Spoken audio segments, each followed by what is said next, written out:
to achieve a better nation. In conclusion, as the sector moves from recovery to resilience, we look ahead and to see it is not about the question of how long should we get a result, but how fast should we achieve a better food security. So we're moving now from fragmentation to coordination. And the minister is leading Nigeria from subsistence to sovereignty, is also leading us from production to value addition, from vulnerability to resilience, as we are connecting farms to market through many of our intervention projects. We will sustain this commitment with strategic investment mobilization and collective action. Nigeria will not only feed itself, but will emerge as a global agricultural powerhouse. I will have gone on and on to tell you the goodwill and effort of my minister, Senator Dr. Harris, but the moderator is already giving me the signal that the time is up. Thank you.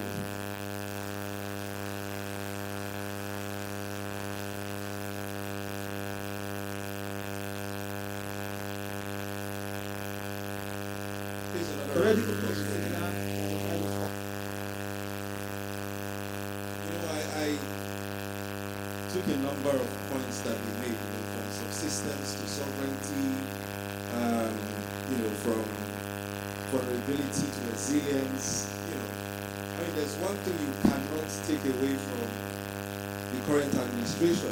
They are effectively sloganizing, from excellent sloganizers. Another round of applause for me. Let me also quickly recognize the presence of Chief Dr. Olori Nikia from the ACON, a two-time Minister of Industry, Trade and Investment, Co-Chancellor and Chairman of the Governing Council of Alethea University in Agbo in the United States. Thank you very much for coming. The media team has prepared for those that we recognize to stand up for a second or two so that they can take your photograph. Let me also welcome Mrs. Julie Coker, a veteran female journalist, arguably one of Africa's oldest female journalists. Please put your hands together for her. Dr. Dokas Bature from CILT. We have also Dr. Kabiru Yusuf, National Pro-Green Coordinator of SEFZ, Special Agricultural Industrial Processing Zone. Thank you for coming. Dr. Bola Aziz, who is the MD First Adequate Benefit Insurance. Thank you also for coming. Mr. Asiani Rudolph, who is the Vice President of the African Bar Association, representing the President of the African Bar Association. Thank you for coming. Okay, Mr. Adewale Smart, who is the Director General of NECA, he sent 3 directors to represent him, Mr. Thompson Akpabio, Mrs. Adenike Adebayo, and Ms. Isabel Usen. Please put your hands together to welcome. I think I can cite Mr.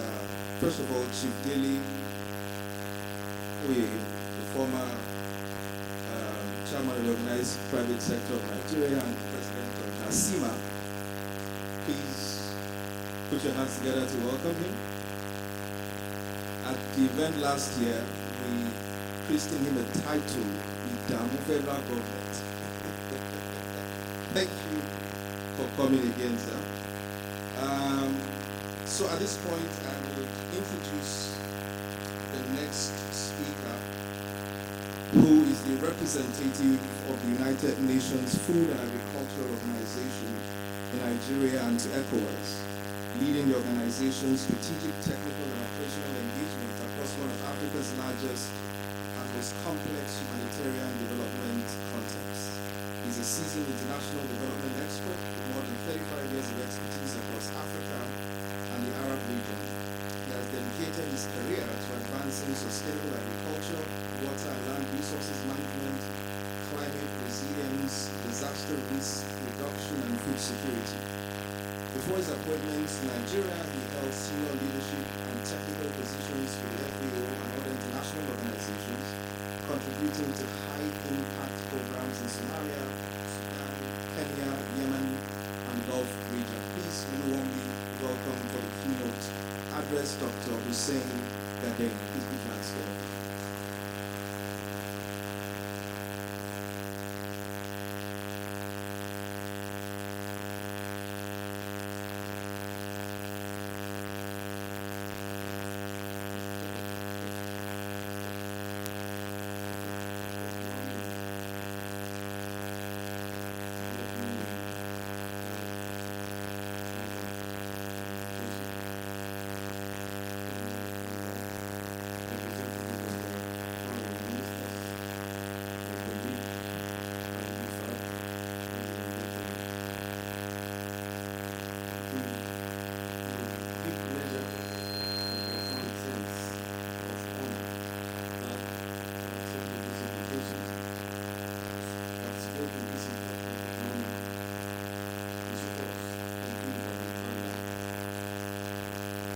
Vanguard has established itself as a platform that shapes public dialogue and policy thinking around the various development priorities.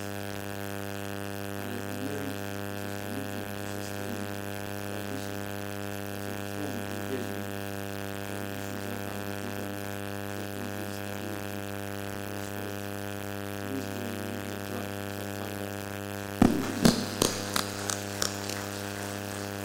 Ladies and gentlemen, the selected theme for this event, food security and socio-economic stability, options for Nigeria agricultural sector rebound, provides us with an important opportunity to examine the challenges and opportunities that lie ahead of Nigeria. Food security remains central to Nigeria's development challenge and is one of the most pressing imperatives of our time today. It is a foundation of stability and prosperity. Food security is far from an agricultural outcome. It is a pillar of national security, macroeconomic stability, social cohesion, and peace. In Nigeria, fragile food systems affected by conflict, climate shocks, and economic pressures translate into household vulnerability, deepening poverty, rising social tensions, and inflationary pressure in the economy. Food and agriculture analysis include the target harmonization or the integrated food security classification phase, which classifies household level of insecurity from 1 up to 5, with 5 being famine and 4 emergency, and as we go along, there is no food insecurity. So it consistently shows how shocks to agriculture quickly affected livelihoods, malnutrition risks, and social stability, especially in rural and dry urban areas. Conversely, a thriving agricultural sector leads to job creation, rural economic growth, improved nutrition, and increased soil resilience. Today, let me take you through the agricultural outlook for Nigeria. Nigeria agricultural outlook is defined by both immense opportunity and significant urgency. According to the data we collected lately with the National Bureau of Statistics, Nigeria has a total land area of approximately 92 million hectares, of which 70 million hectares are classified as agricultural land, including nearly 36 million hectares of arable land. This endowment, combined with diverse agricultural zones and a large domestic market, position agriculture as a strategic engine for inclusive growth. Agriculture is already a major contributor to Nigeria's economy. My brother here, Ma'ruf, was talking about how agriculture is the future for Nigeria. This is accounting about 23% to the GDP. We see stability macroeconomic indicators. It is not only the oil sector, I can tell you. Agriculture is key to stabilizing Nigeria's economy.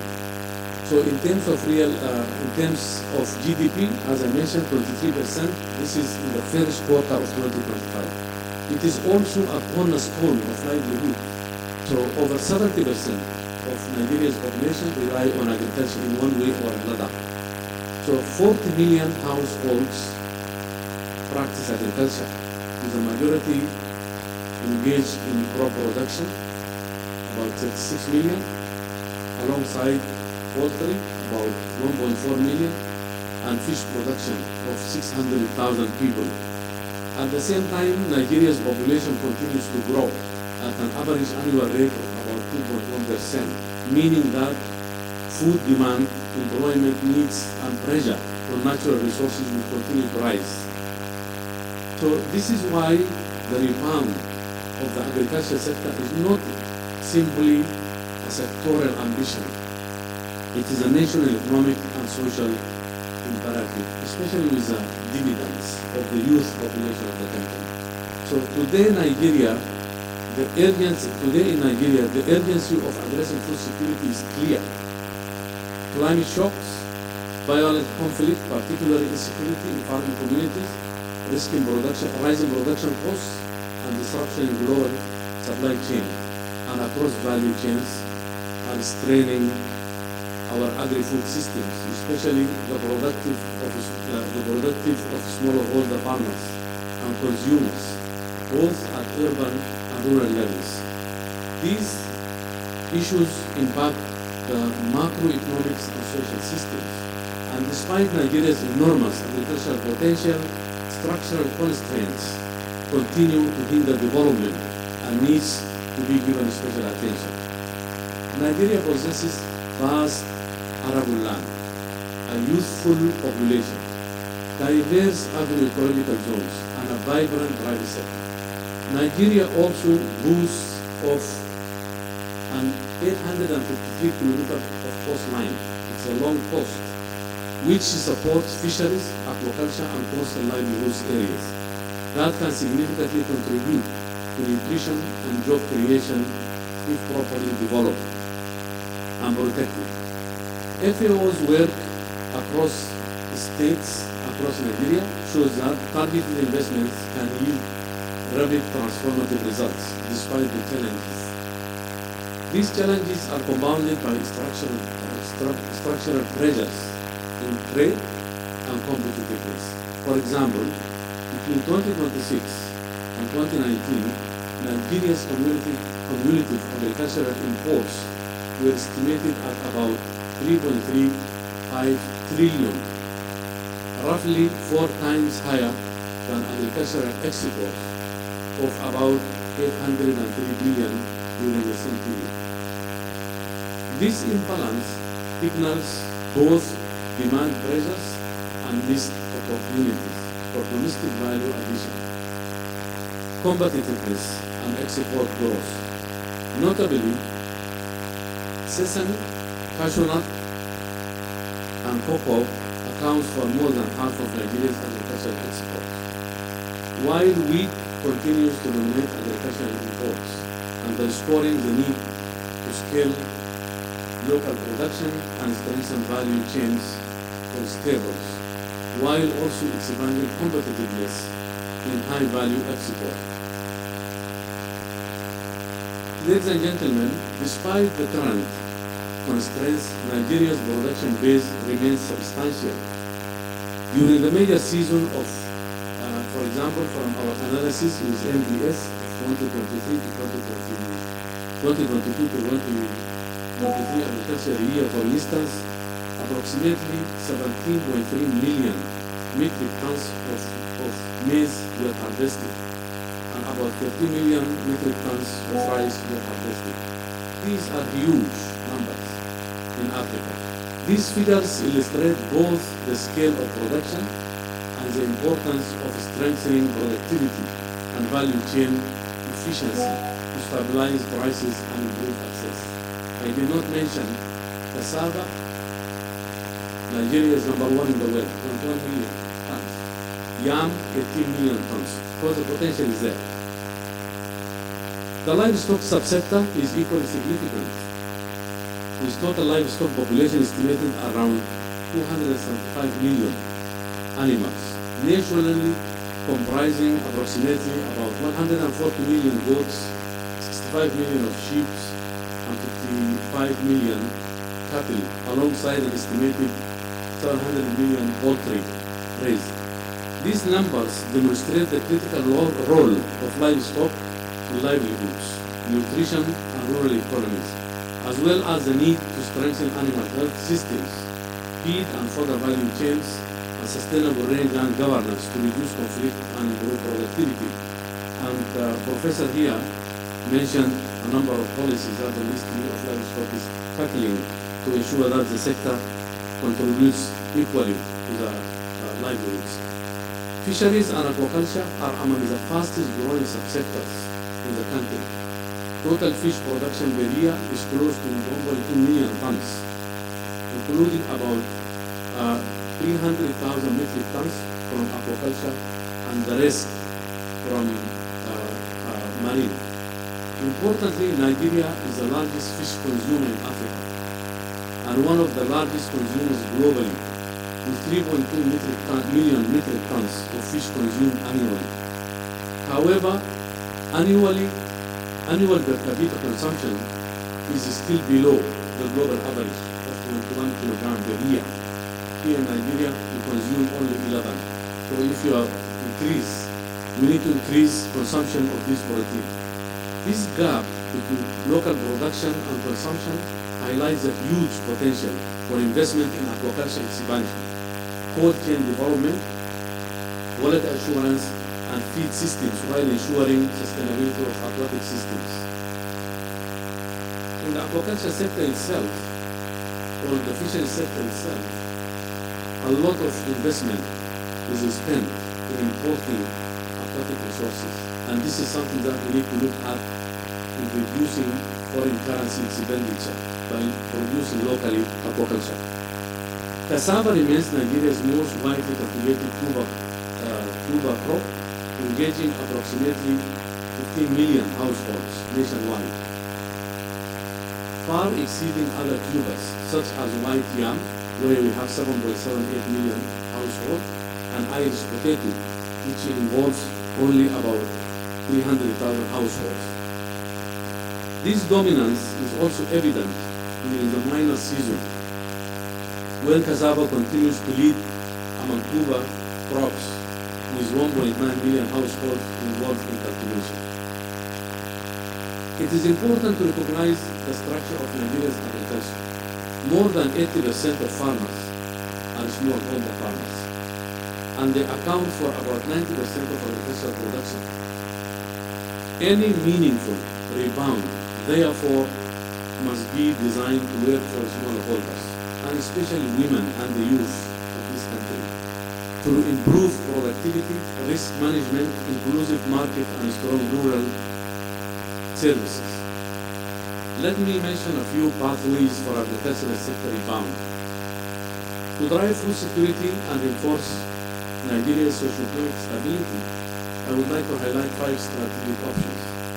1. Boosting productivity through sustainable and climate resilience agriculture. Nigeria must move beyond subsistence farming and pursue sustainable, high-yield production without compromising environmental integrity. Sustainability.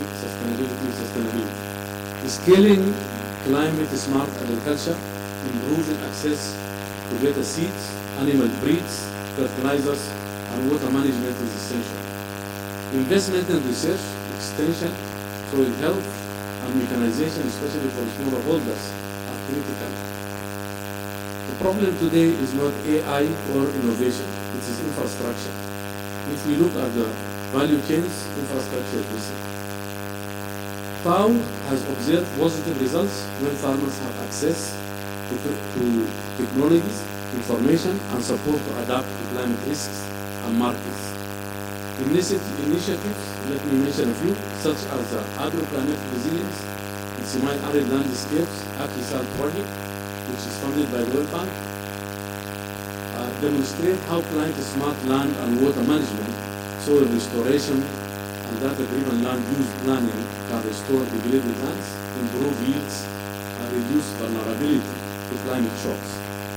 2. Strengthening value chains and reducing post-harvest losses. Food security relies on 4 pillars: availability, access, utilization, and stability. It is not achieved on the farm alone, but depends on functional and inclusive value chains. Strong value chains from farming and storage to transportation and marketing are required to prevent food loss and waste. The figures are very, for Nigeria, are very huge, if I tell you. We lose 70% of the farm. Inclusive approaches must ensure that small farmers, women and youth benefit and that food reaches those most in need. At the country level, with our partnership with the Ministry of Agriculture and others, we support value addition and loss reduction across crop, livestock and fishery system.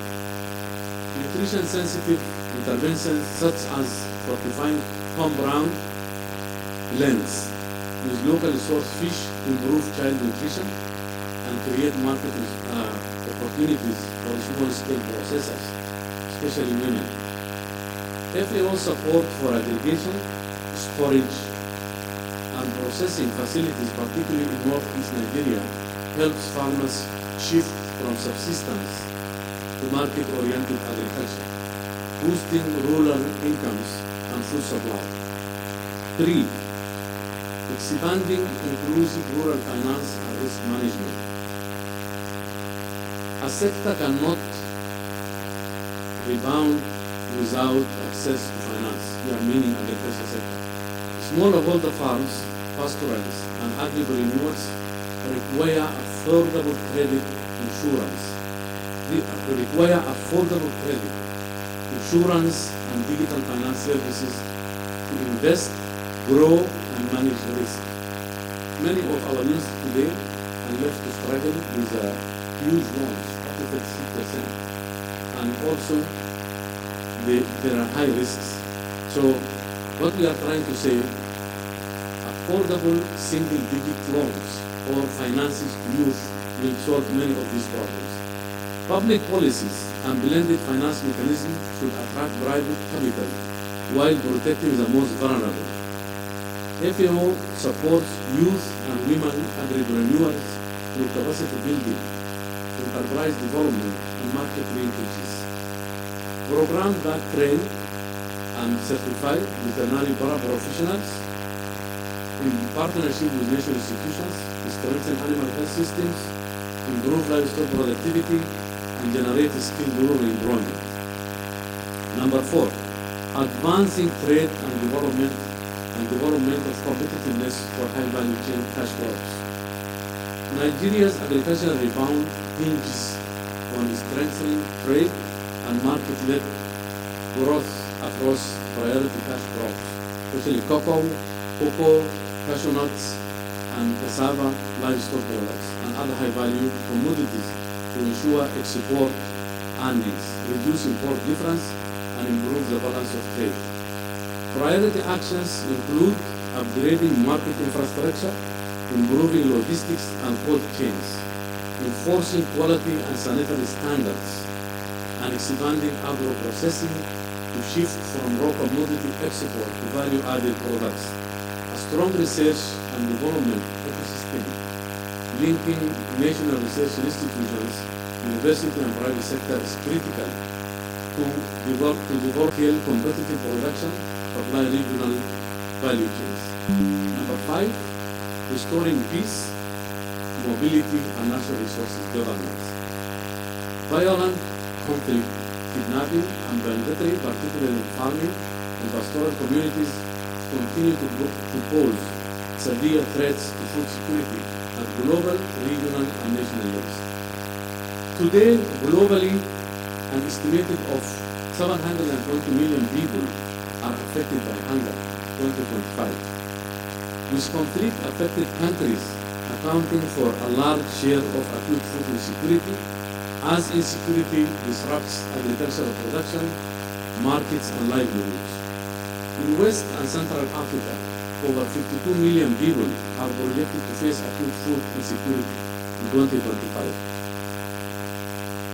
In Nigeria alone, between 27 million to 35 million people are experiencing acute food insecurity in 2025 to August 2026. This is the third harmonization from the IPC I mentioned at the beginning, according to our latest analysis. So, most of them are concentrated in northeast, northwest, and north central zones, where insurgency, banditry, and farmer-herder conflicts and competition over land and water continue to undermine crop and livestock production. Addressing these interconnected challenges requires integrated solutions, including conflict-sensitive dialogue, inclusive land use planning, sustainable water and rangeland management, land restoration, and strengthening local institutions.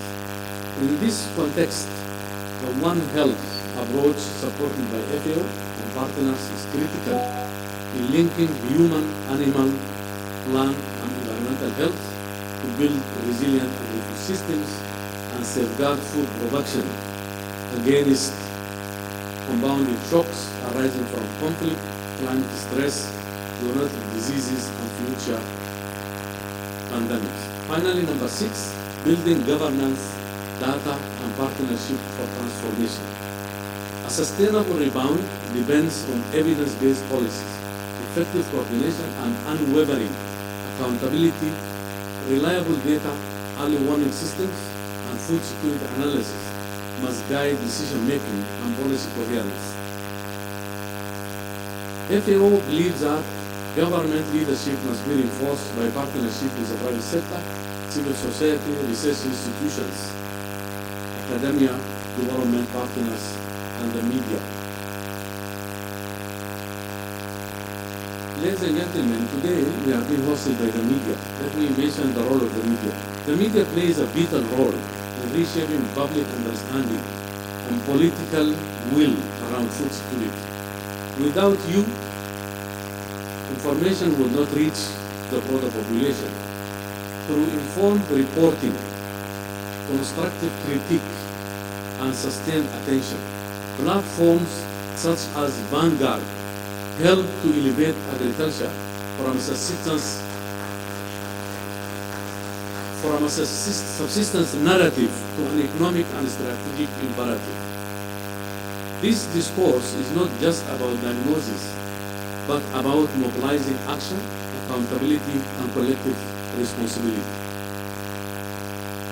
I would like to mention that the Food and Agriculture Organization, country office in Nigeria, remains fully committed to supporting Nigeria and the government of Nigeria and the people of Nigeria in its efforts to transform agriculture, achieve food security, and build resilient livelihoods. We will continue to work with the government of Nigeria, the private sector, development partners, and communities from policy to practice and from data to delivery.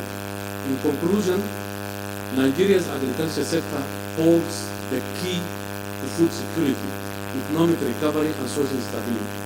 The rebound we seek is within reach if it is intentional, inclusive, climate smart, and people-centered. We must seize this moment to turn today's challenges into tomorrow's opportunities, ensuring that agriculture once again becomes a driver of prosperity, dignity, and stability for all Nigerians. Thank you very much.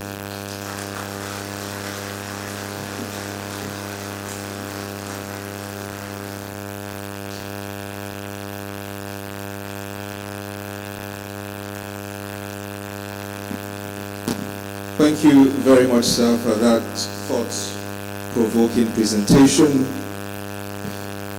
And I hope it forces our imaginations to act. So we'll be heading to the Goodwill Message session. And we have about 5 or 6 individuals and organizations who want to give goodwill messages. They are partners of Vanguard newspapers.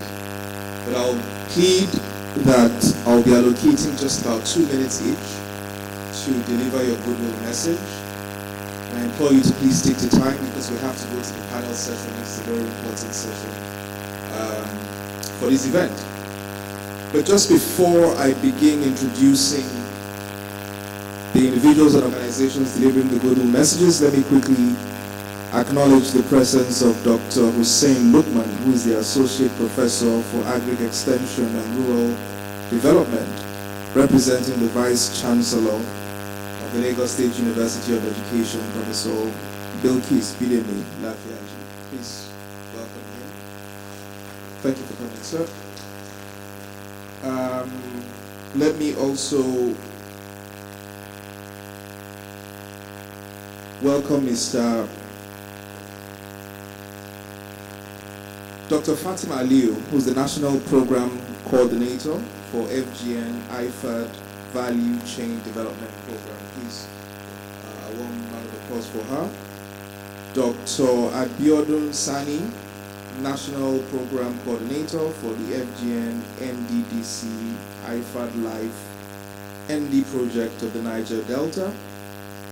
Malan Kabiru Yusuf, who's the National Program Coordinator for FGN AFDB IFAD ISDP.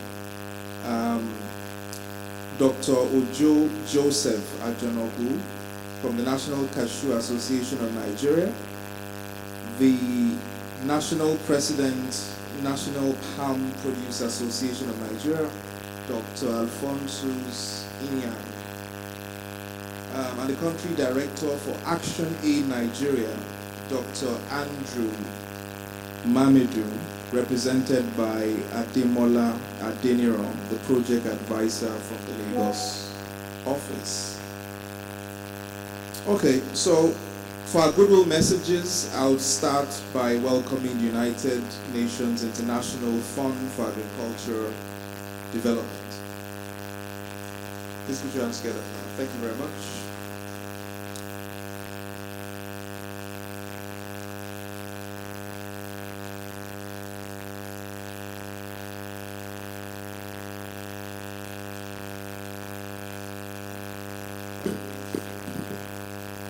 Okay, good morning to all. Good morning, how are you? How is the energy? Yes? Good? Good afternoon then. Good afternoon is better? Okay, I thought the number of minutes I have was 5. And then I decided to double check. And they say 2. But they also added that, I think you added that for gender. Yeah, because there are not many women there. Where are the women? Higher. Yes, we are here.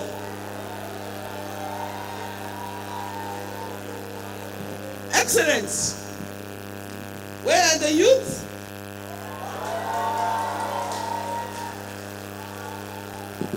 I want to consider myself as youth, so I think there's no problem with that. Does anyone have a problem if I consider myself as youth? Am I welcome in the youth group? Thank you so much.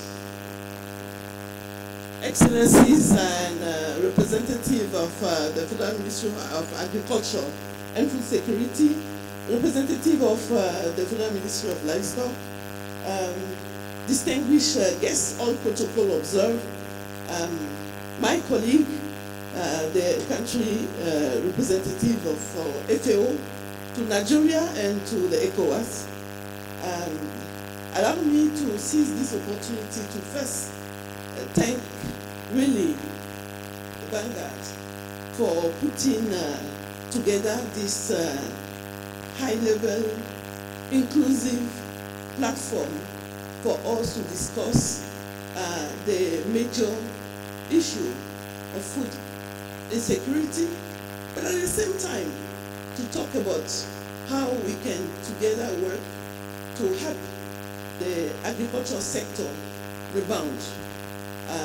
This is really important. Please allow me to call on you to join me in giving a big round of applause to Vanguard.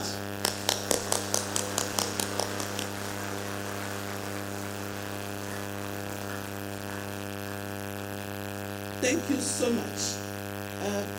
Just want to say, I'm the country director of IFAD in Nigeria. It's my privilege to be part of this event.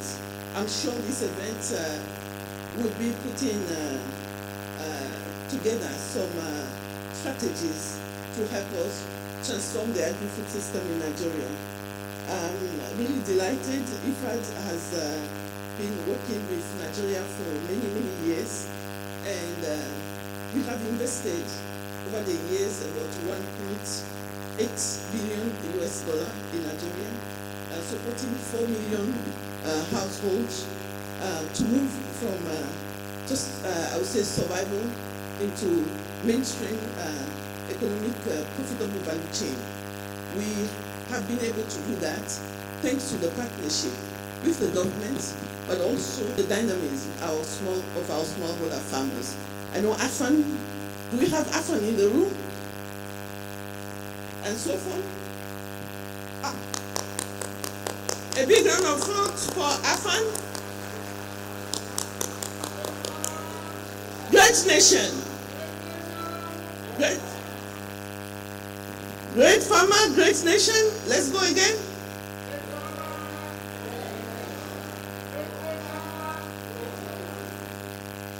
This moment is yours. Can you get up and say it loud and clear?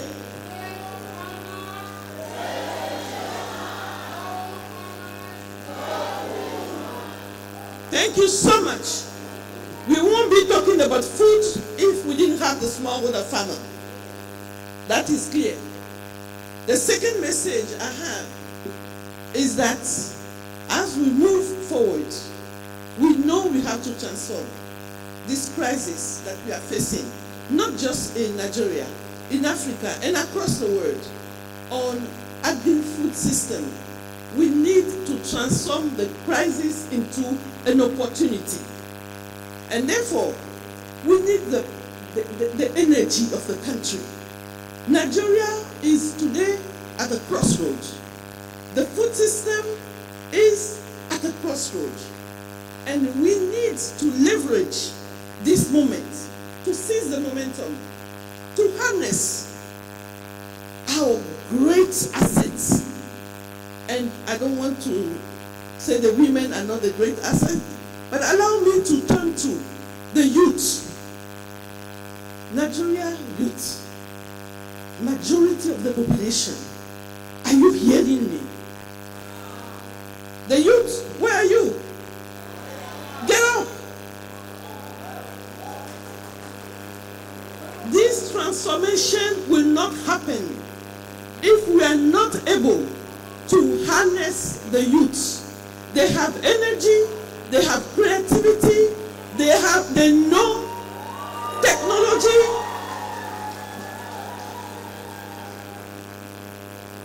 Thank you so much. A big round of applause to our youth.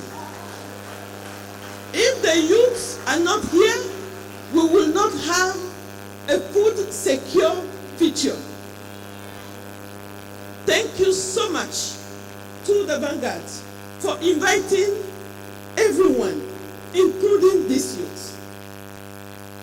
I also want to say that for IFAD, as much as we invest in women and youth and smallholder farmers, together with the government, we support the investment of private sector. Private sector is needed for transformation, and they are doing their best. The key for us is how do we make it easier for them to invest and reap the benefit of their investments. Private sector in the room.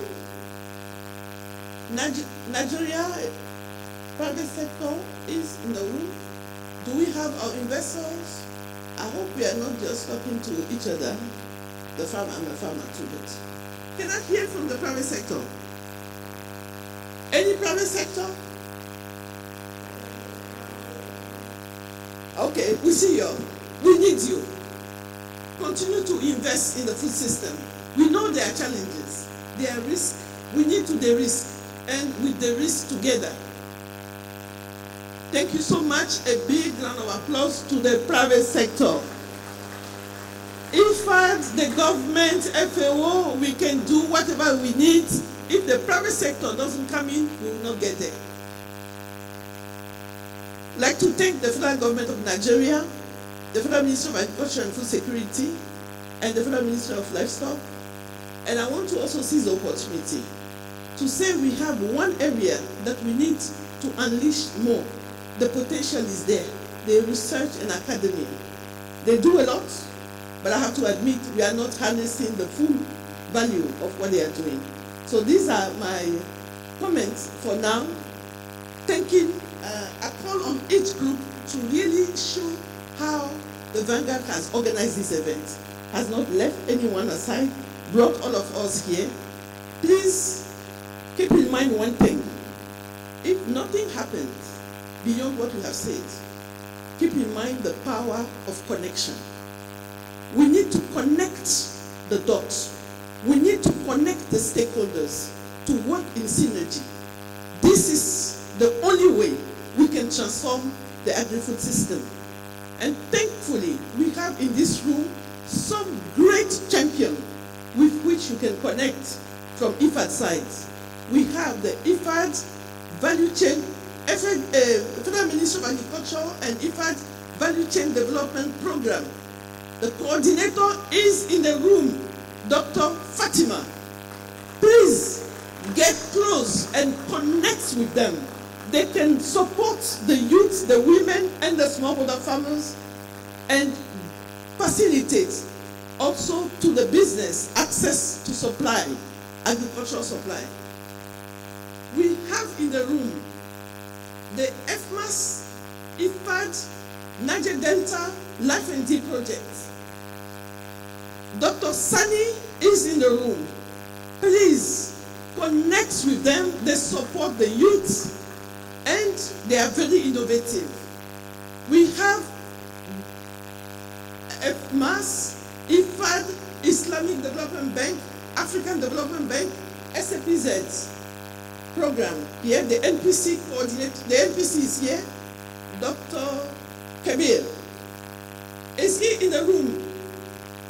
Please connect with them. SAPZ is a great transformational program. I don't want to say what they do. When you go downstairs, you will see all the brochure and you collect it. Because we know we have to leverage opportunities. To the Vanguard, I have one message. Let's change the narrative of hunger into the narrative of really we have opportunity to seize. It is really important. It's not that we have to hide our problem, but it is how we project it. We have an opportunity. The crisis is an opportunity, and there are millions of people who are doing good things. Let's talk about the good thing happening so that we are not just swamped with negative, I would say negative headline. Thanks so much to the Vanguard for inviting us. Thank you. For all the women, I spoke on your behalf. For all the men, I was happy to take your minutes. Those following me can take 1 minute. Thank you.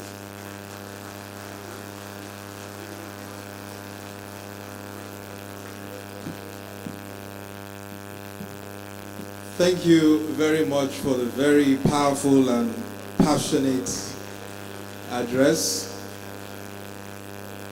Another round of applause for her. Man, the passion sort of reminds me of the Kenyan activist and democratic rights activist Wangari Maathai. Speaks so much like that. Okay, so let me just quickly recognize the Director of Communications, the Actors Guild of Nigeria, and CEO of Corn Entertainment, Ambassador Cornel Udofia. Let me also welcome High Chief Obi Express, who is the President, United Queens Association. Please put your hands together for him. Might I also humbly welcome and acknowledge the presence of Senator Bode Olajumoke, who's nestled somewhere in between University of Oyaba Tech students. Please put your hands together and welcome him specially. I think he's been here all day. Okay, so for the next presentation, for the next goodwill message, let us welcome Dr. Olushola, who's the group head, Agri-Finance and Solid Minerals from Sterling Bank, representing the MD of Sterling Bank, Mr. Abubakar Suleiman. Please put your hands together for him. Bankers keep to time, so we can do 3 minutes, right?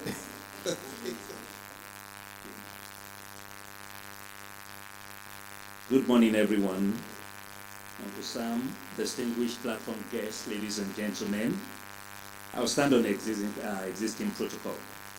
We bring you warm greetings from the management of Sterling Bank Limited, and we thank the organizers for convening this critical national conversation. The theme before us, food security and socio-economic stability, captures in very clear terms the defining challenge and opportunity of our time. Food security is the foundation upon which the economic stability is built.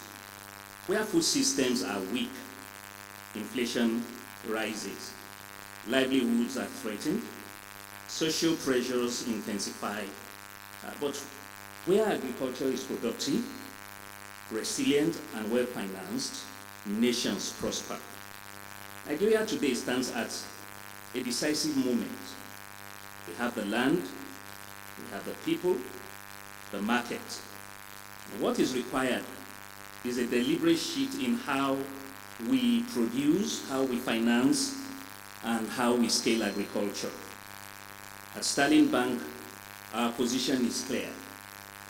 The future of agriculture in Nigeria must be digital, it must be climate resilient, and market driven. For us, digital agriculture is no longer optional. It is essential. Technology must power the entire agricultural value chain, from input distribution to production, aggregation, financing, and market access. Digital platforms improve transparency, reduce inefficiencies, and enable financial institutions to deploy capital more confidently and at scale. Second, climate resilience must sit at the heart of our agricultural strategy. The realities of climate variability demands a shift towards climate-smart agriculture, with investments in irrigation, resilient seed systems, and sustainable practices that protect both productivity and the environment. And thirdly, we must deepen innovative financing model that unlock productivity across the value chain. Agriculture requires blended finance, risk-sharing mechanisms, and strong public-private partnership. At Sterling Bank, we continue to support anchor-led and value chain financing model that connects farmers to market, ensuring both productivity and profitability. Importantly, our role goes beyond financing. We are committed to being an ecosystem enabler, integrating finance, technology, capacity building, and market access to drive sustainable impact. This commitment is further demonstrated through our long-standing advocacy, where the Agriculture Summit Africa, which for over 8 years has convened stakeholders from Nigeria, from across Africa and beyond. This summit has consistently served as a platform for solution-driven dialogue, which with outcomes that are widely respected and in many cases translated into actionable resolutions, shaping policy, partnerships, and investment across the sector. Building on this legacy, this year's edition of the Agriculture Summit Africa, which will take place in Abuja on the 15th and 16th of September, where stakeholders will further explore a critical transition from food security to food sovereignty. This shift speaks to a deeper ambition, not just feeding ourselves, but doing so with resilience, control, sustainability, and long-term national advantage. The national platform similarly reminds us that transformation at this scale requires collective action. Government, private sector, and development partners, we must all move in alignment to deliver meaningful and lasting change. So I believe that if we get this right, the benefits will be profound. There will be reduced food inflation, improved livelihoods, stronger value chains, and a more stable and prosperous Nigeria. In closing, Nigeria's agricultural rebound is within reach. With deliberate investment in digital innovations, climate resilience, and inclusive financing, we can secure our food systems and strengthen our socio-economic future.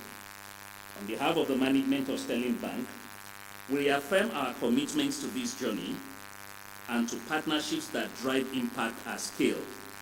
We also wish this discourse a very productive deliberation and a resounding success. Thank you very much.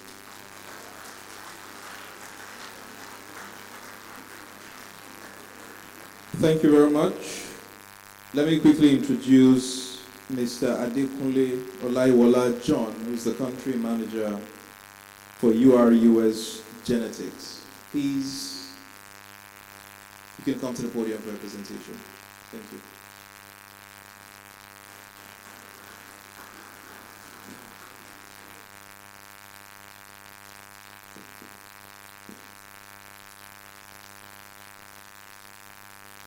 Good afternoon, everyone. Standing on existing protocol. First of all, I'd like to appreciate Vanguard, the mind of Vanguard for allowing Eurogenics to be part of this conference. Before I go, I know our madam from IFAD are very challenged us, but today you have a youth. Thanks also to my youth. I want us to do 3 bosa. Give them 3 bosa. First, let's go. Bosa, bosa. Bosa, thank you, Vanguard, for making this discourse, for bringing this topic up. My name is Adekunle John. I am country manager for UR-US Genetics, representing the US and Nigeria. Why I'm in Nigeria? Because I'm a Nigerian to make things happen.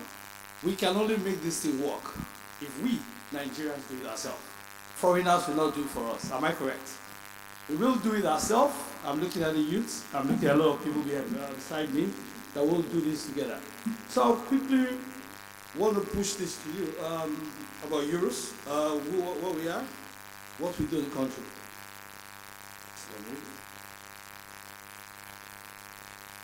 Media, can you help me with your clickers? Don't move it, please.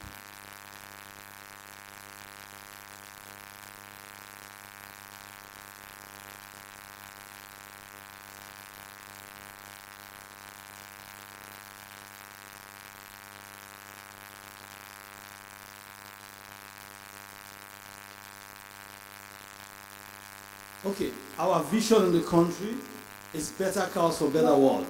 The Minister of Livestock already mentioned that, where he talked about animals, the kind of milk that we'll get in the country per cow, 1-2 liters. You go to Europe, you go to the United States, you find a cow giving us 30 liters, 50 liters, and we say we have millions of cows here giving us 1 liter. We have to change narrative, and that's why we're in the country. We want better cows in the country, and how do we do this? We want to empower through genetic progress, reproductive innovations, and actionable insights. And that's what Genetics brings in the country.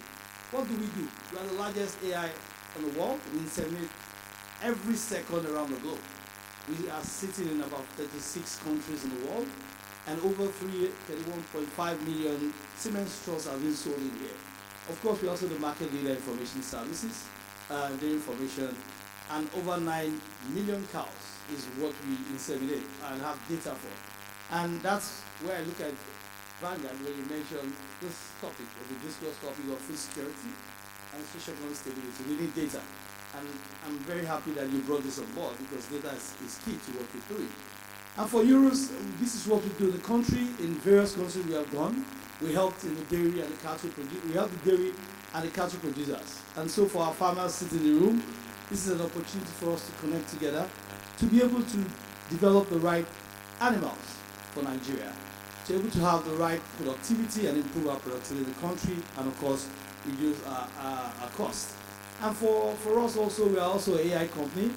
When I mean AI, I'm not saying artificial intelligence, it's called artificial insemination. So let us get it right. And that's say information is power. We need to say well done to Vanguard, because when we mention AI, everybody thinks we are talking about the AI that we're talking about.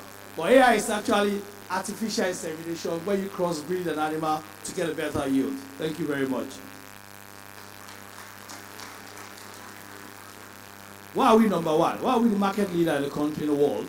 What we do differently is that we work with data. And I'm looking at FAO, I'm looking at IFAD, I'm looking at our big farmer, our father. Data is key. If we want to do anything in this country, if we want to succeed. I've worked in an industry for over 26 years, and I've seen that the biggest problem we have is data. This is what Eurostat has done in Brazil. They've done help Brazil, Uganda, Kenya. Today you go to milk. I see the honorable ministers representative talking about Uganda. This is what Eurostat has gone to do in there. They flew into Uganda, put a step like we have done, and milk is flowing in Uganda. This is what we want to do, and the action has started already, and we need the data to back it up. What are we going to do as Euro's family? We are now in Nigeria to meet the dairy needs of beef producers and dairy producers. We are not only saying milk. We want the right, the Nagori of this world, the Anglos. I know I keep looking at the representative minister because the founding father in animal science, he knows it very well. I think we should give him a round of applause once more. For someone that's been in this industry for a long time, he knows what it is. And when he mentioned the oil gas, I am looking at him and saying, I think you are the initiative of that, because you know that will help Nigeria. And this is where we are. I don't want to waste your time because we have more things to discuss, but we are here. We have a lot of companies that we work with. We are not just a breeding company. We also help with data, we train people, and we get to where we are. We also manage calves and all that. And that's why I said it's a new era for livestock development of Nigeria. Euros has come to shake out with Nigeria, and Nigeria has come to win. It's a win-win situation. We'll come in here to do business, but not just to do business. We want to have improved productivity of animals. We want to have young AI technicians being trained. We want to have people having the right food security in the country. And how have we been doing in the country so far? We'll be here for over a year. We have worked with a distributor called Simon Fortis Limited, and we'll be collaborating there with breeding centers and also supporting AI technicians. One of the biggest problems we have when we are doing AI or actual insemination or breeding is that we don't even have the capacity. And when I look at the youth, this is where the big problem is. My big farmer or the president will not be the one inseminating animals. The future, all we're talking about, belongs to the youth. And we need to build capacity. I'm happy that IFAD is in the room, FAO in the room.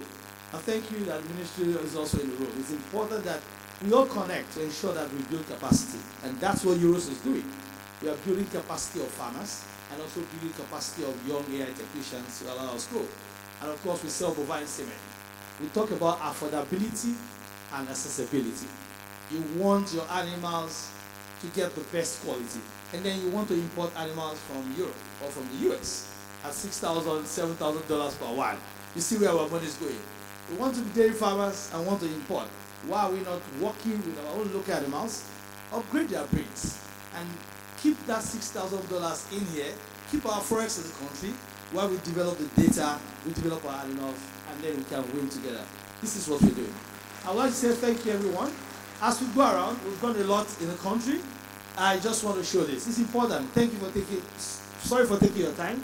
Today, we have inseminated about 120 animals. 120 artificial technicians, we have trained them. We've trained them across Abuja, Kano, Oyo, Osun, and we are doing more. We are looking forward to more states. I'm looking at IFAD and FAO. We want to collaborate with you also. Let's do this together and make Nigerians happy.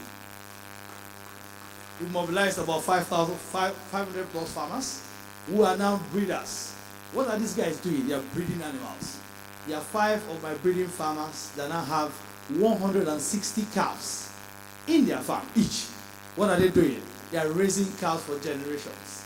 These are, instead of flying cows in from Europe or from Brazil and everywhere, We only bring in the semen here, you improve our cows, and they keep selling to farmers in the country.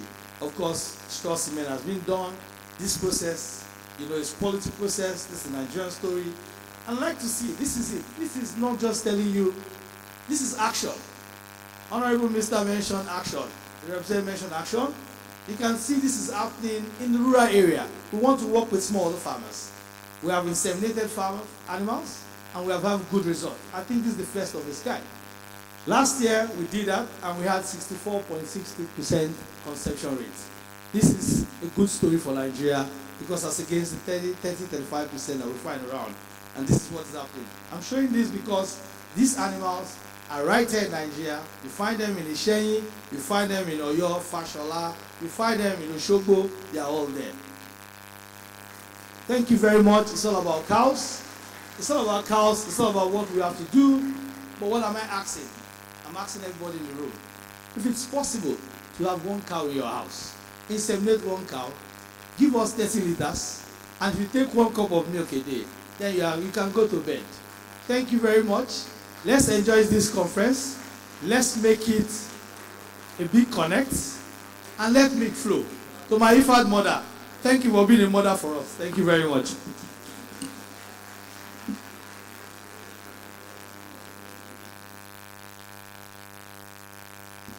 Thank you very much. Let me quickly welcome to the podium Dr. Moji Davis, who is the MG of Extra Large Farms and Resorts.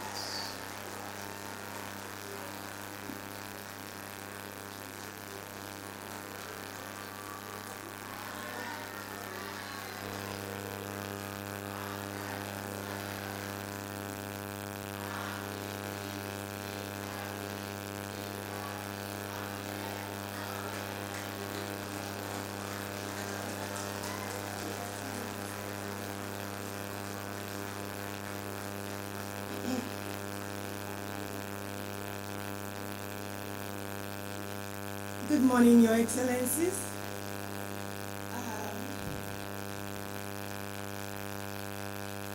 Honorable Minister of Livestock, here represented, representative of FAO, IFAD, AFAN, all great stakeholders in the agri sector.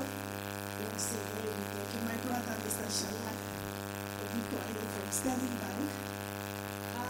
Distinguished, powerful, passionate, swagalicious members of the farming community in extra large farms. Extra large.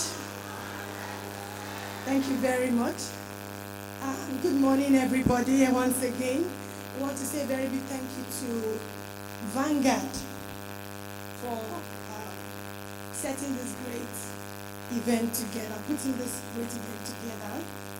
I'm Farmer Moji Davis. They like to put doctor, but I prefer to be farmer. I'm an agripreneur. I'm the most delicious farmer in Nigeria. Thank you very much. And I'm so happy for the privilege given to us to be here today. First, we owe it to the Almighty God. I want to say also very big thank you to my chairman, Farmer Sheyi David, for giving us a platform to thrive. And of course, for Vanguard inviting us here today. Thank you so much. I'm moved by what my mama here is doing. Ma, let me tell you what I did when you were making the presentation. I went through the program and I was trying to read your bio, and I saw you graduated out of university in 1986. I said I was just a baby then. So if you have a platform that brings you're not an old person, you're a very young person, you said you're a youth.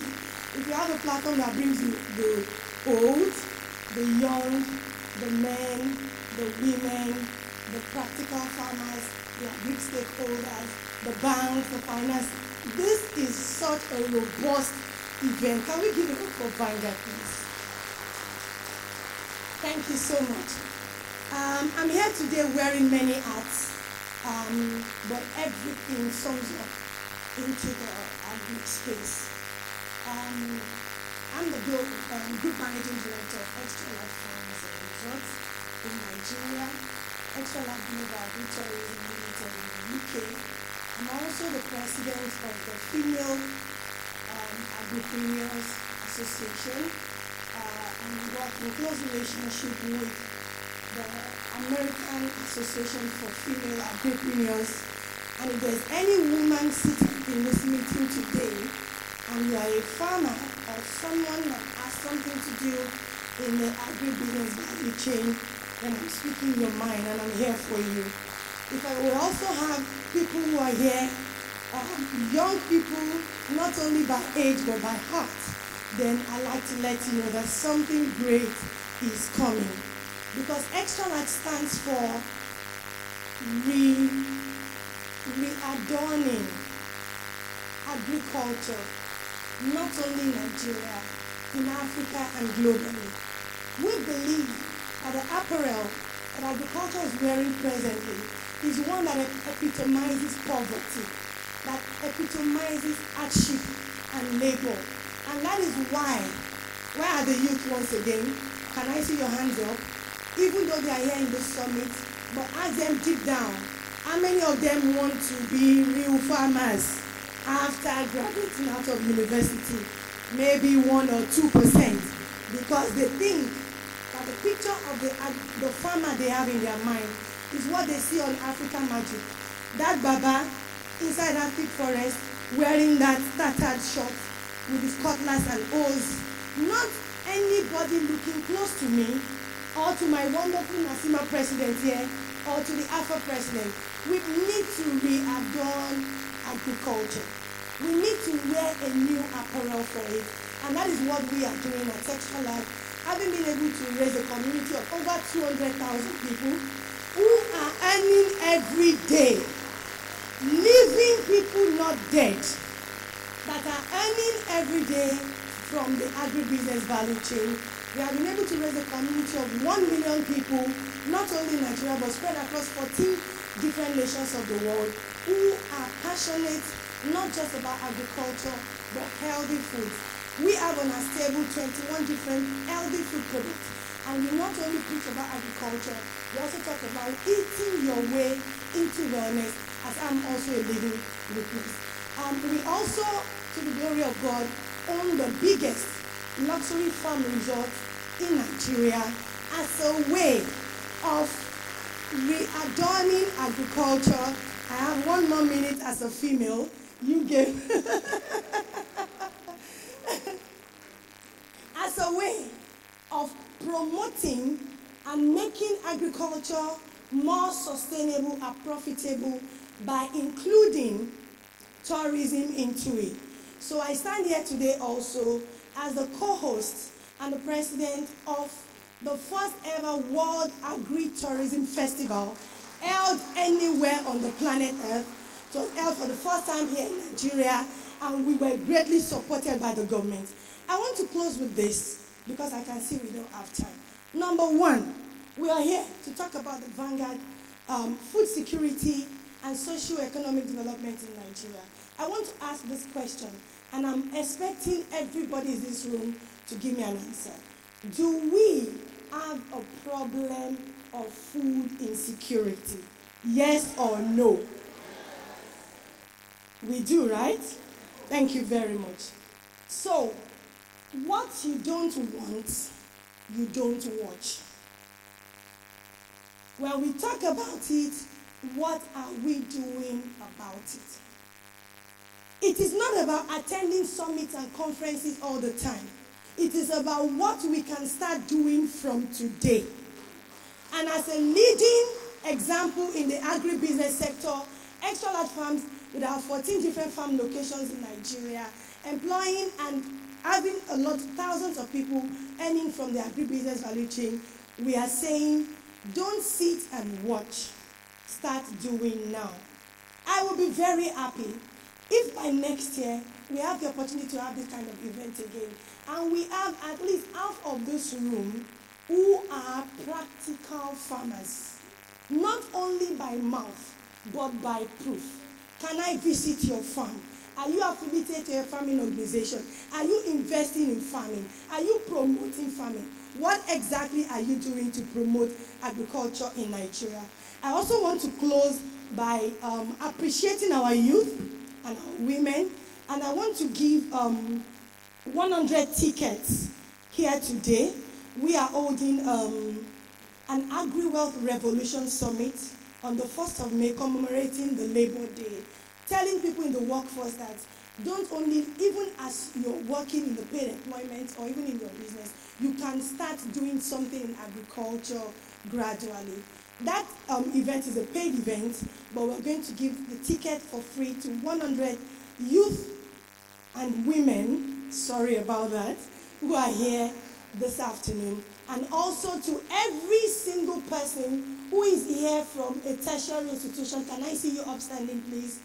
All right. You just got a ticket to visit Extra Large Farms and Resorts for a one-day explorative vacation to see what agriculture means in the modern day and how you can make it more profitable through the infusion of tourism.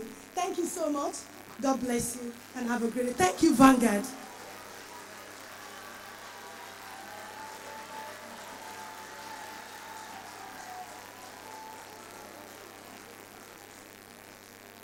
Thank you. Thank you very much. There's a Sienna car. There's a Sienna car downstairs that I think is blocking the right of way for another car to come in. So if you own the Sienna car with the plate number MAN 739AE, MAN 739AE, a Sienna car, please quickly go downstairs and help them to repark. Let me acknowledge the presence of Mr. Remy Akonde, who is the Director, Marketing and Corporate Communications for Lapo Microfinance. Mr. Adebi Agbola, who is the Principal Research Officer for Nigerian Stored Products Research Institute, representing Engineer Shraib Oyewole, who is the Zonal Coordinator of NSPRI Lagos. Let me also acknowledge the presence of the President, Nigeria Agri-Business Group, Architect Kabir Ibrahim. We also have a number of associations who have graced this occasion and have shown support for this event. Let us recognize the Lagos State Catfish and Allied Farmers Association. Thank you for coming. We have also the Ogbonge Women Multipurpose Cooperative Association. We also have the She Farmers Association. We have the Lagos State Agri-Innovation Club. We have Extra Large Farms and Resorts, and Euros Genex. Thank you all for coming. Okay, so now to another important business of the day, which is the panel session. And I would quickly introduce our panelists and obviously our panel moderator who will be taking charge of this very important session and conversation.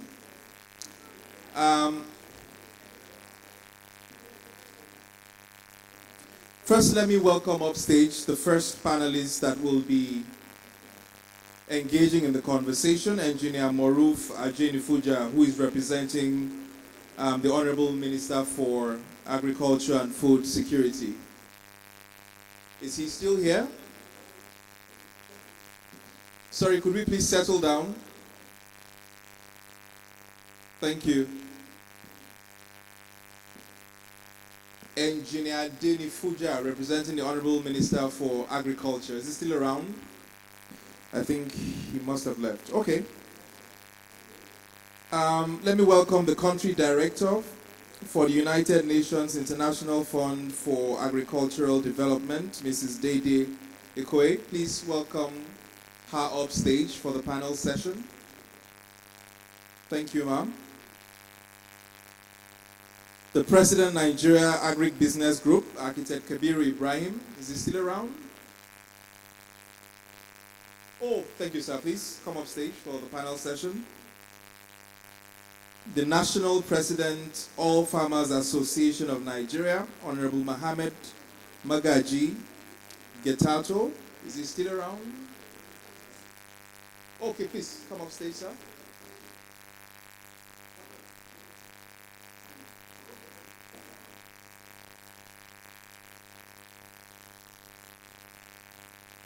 Also, the country representative for the United Nations Food and Agriculture Organization. I know, sir, you have to leave, but I'm sure the panelists would like to engage you for a few minutes before you go.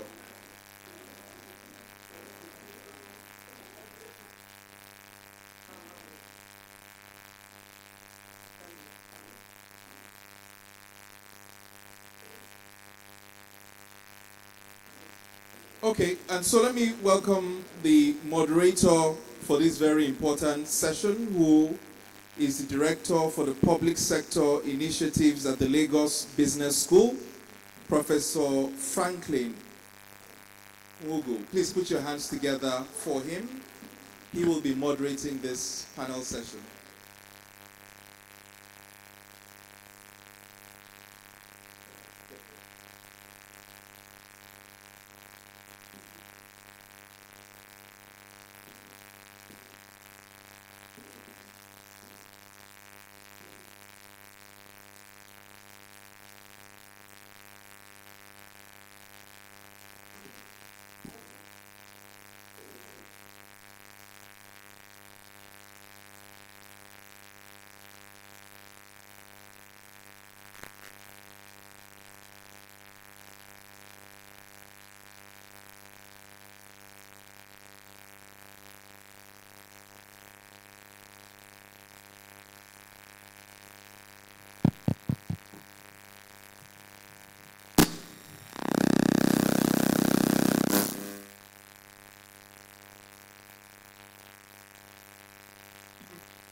Good afternoon, everyone. Good afternoon, everyone. I hope you can all hear me.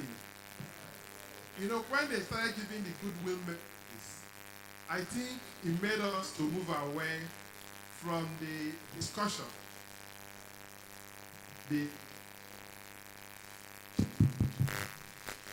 So the panel session, more or less, bringing the keynote speaker by the... This mic is not working.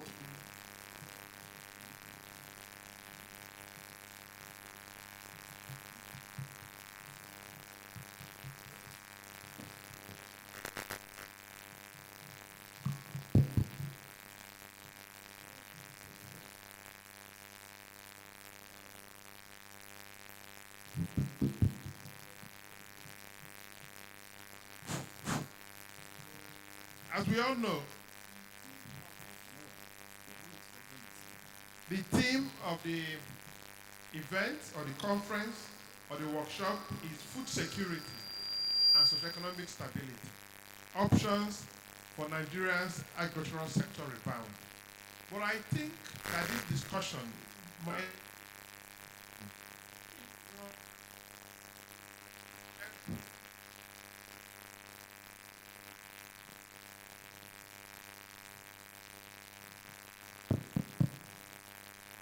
might be appropriate for us, maybe we'll have questions or if Rep of the Honorable Minister for Livestock. Prof, you're with your phone, but you know your knowledge. Moderate, I will be.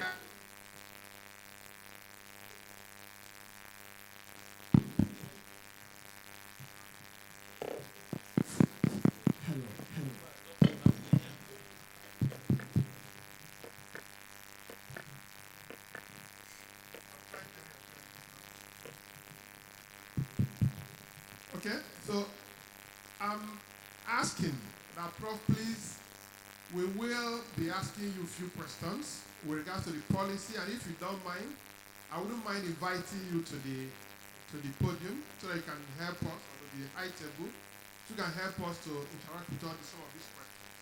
But let me start by, when I came in, somebody asked me and said that you teach strategy in Lagos Business School, and you also teach risk. And I said, what are you doing with agriculture? I now told the person that I have 2 farms, 2 small farms. And interestingly, last 2 weeks, I was in one of the farms. They're just trying to start it up properly. But before I went, they were asking me, do you need security in case anything? Reserve that we had. And we have also studied the pattern of migration. And so, since we have this knowledge, we are beginning to put into place measures by which we can provide some of these things. Infrastructure in the grazing reserves, We are evolving what we call fodder hubs and fodder supermarkets. And you'll begin to see them soon. Okay. And also the area of genetics. As you heard of one cow. One cow. One cow per family. What Urus is doing, we are working with a lot of family. What Urus is doing, we are working with a lot of companies like that to ensure that we improve the genetic potential of our animals. Thank you very much, Prof. I'm sure we all heard him again for what they are doing. But let me also say, you know that agriculture, all that you are doing, when you were talking, I thought that maybe we are speaking maybe somewhere that is not Nigeria, as I said earlier on. Well, all you said that you are doing. So my question is, to what extent? I am not sure that the federal government, the farms you control, but I know that in the Nigerian constitution, the lands are controlled by the states and state governors. So to what extent are you working or collaborating with the state governors, local government chairmen, to ensure that these policies that you're driving at the federal level are replicated in the 36 states of Nigeria and 774 local governments of Nigeria? Because we believe that if we do it, I'm not sure we should be importing food the way we are importing. I'm not sure we will be described as the poverty capital of the world. I'm not sure we will say that about 140 million Nigerians are classified as much as nationally poor. Engineer Manu. Thank you. Thank you so much, the moderator, distinguished panelists, distinguished guests, excellencies, ladies and gentlemen. A very short summary to that question is, the Honorable Minister of Agriculture and Food Security, Senator Bakaki Harris, is a partnership minister. And that has been demonstrated in many of our projects that we are implementing right now. I'll give you one example.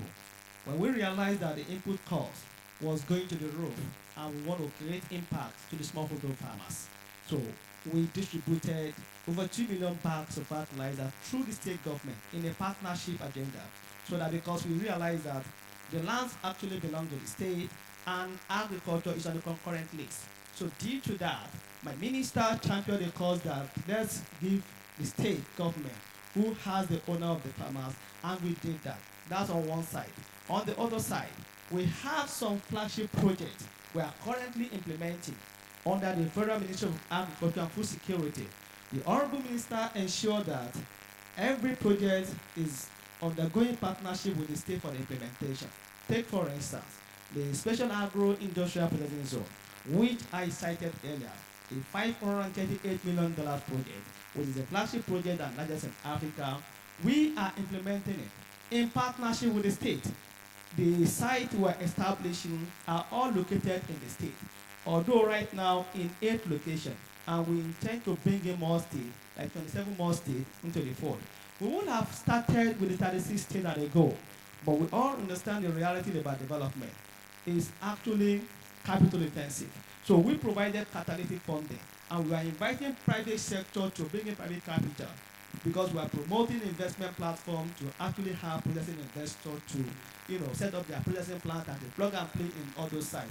We're also implementing other projects, and when we want to connect farm to market, we construct rural roads through the ministries, but the funding through the budgetary allocation may not be able to meet the demand of Nigeria as a nation.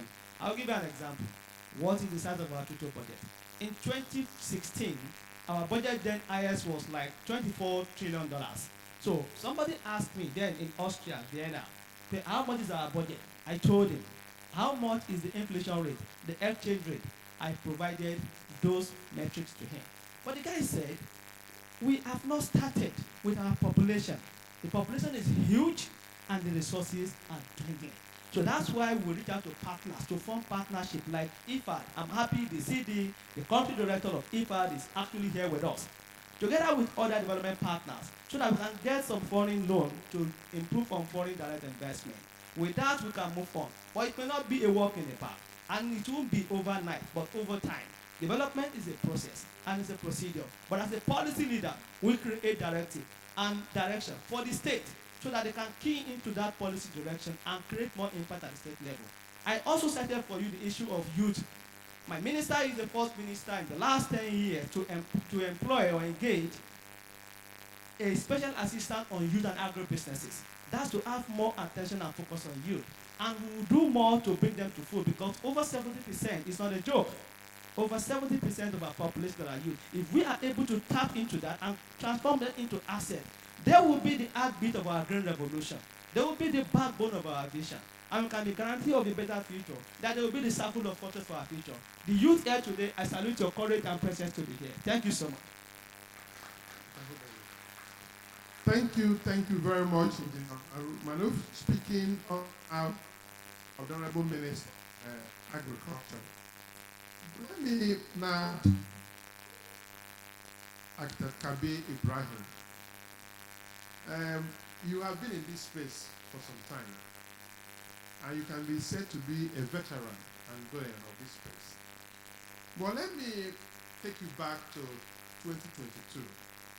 The CBN record revealed that over 629 billion in loans under the Anchor Borrowers Program remained unrecovered. Of course, we know that outside security, another major factor for this rebound for agriculture will be finance. And 3 years later, just last year, the House of Reps launched a probe that they said that about 1.12 trillion disbursed under the Anchor Borrower Scheme seem to have been diverted.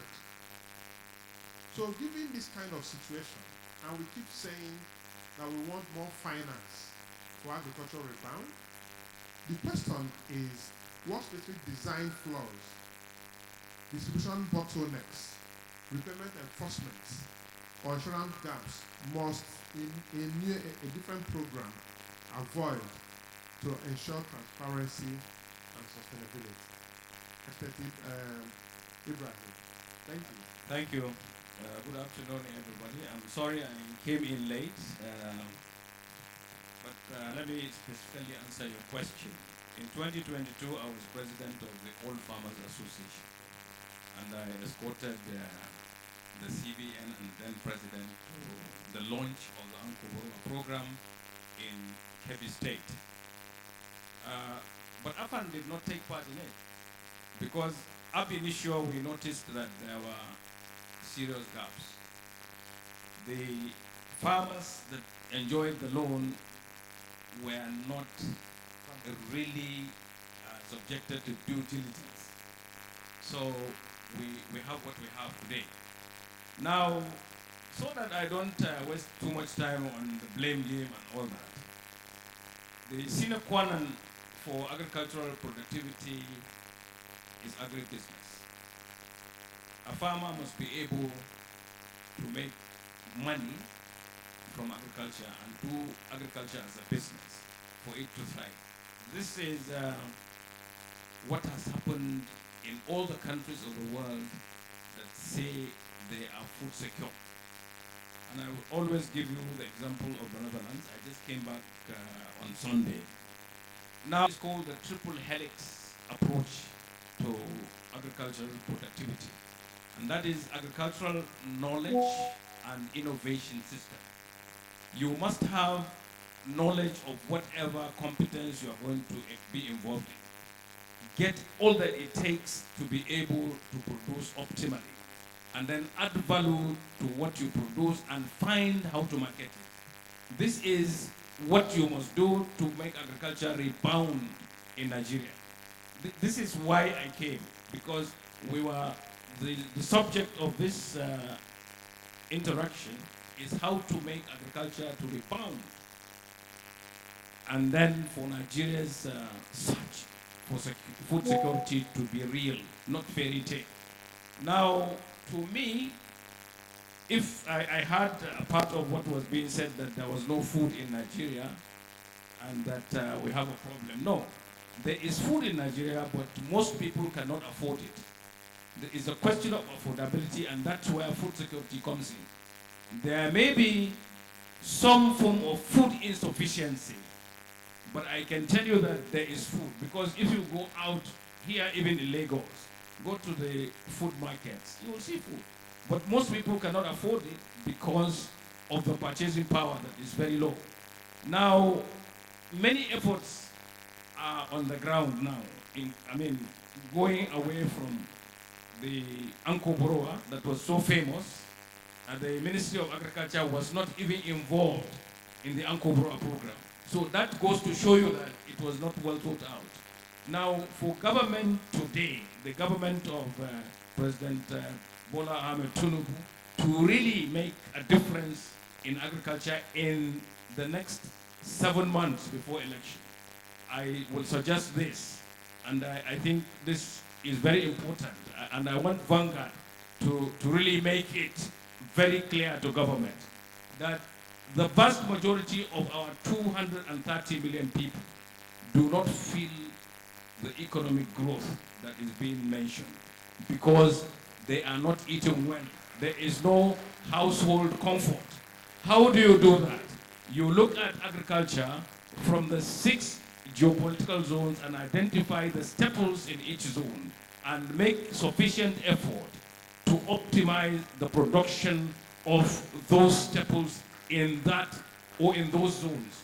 That is the only reason the man in Imo State will not feel that if you are giving them rice and rice that is not food, you have done nothing.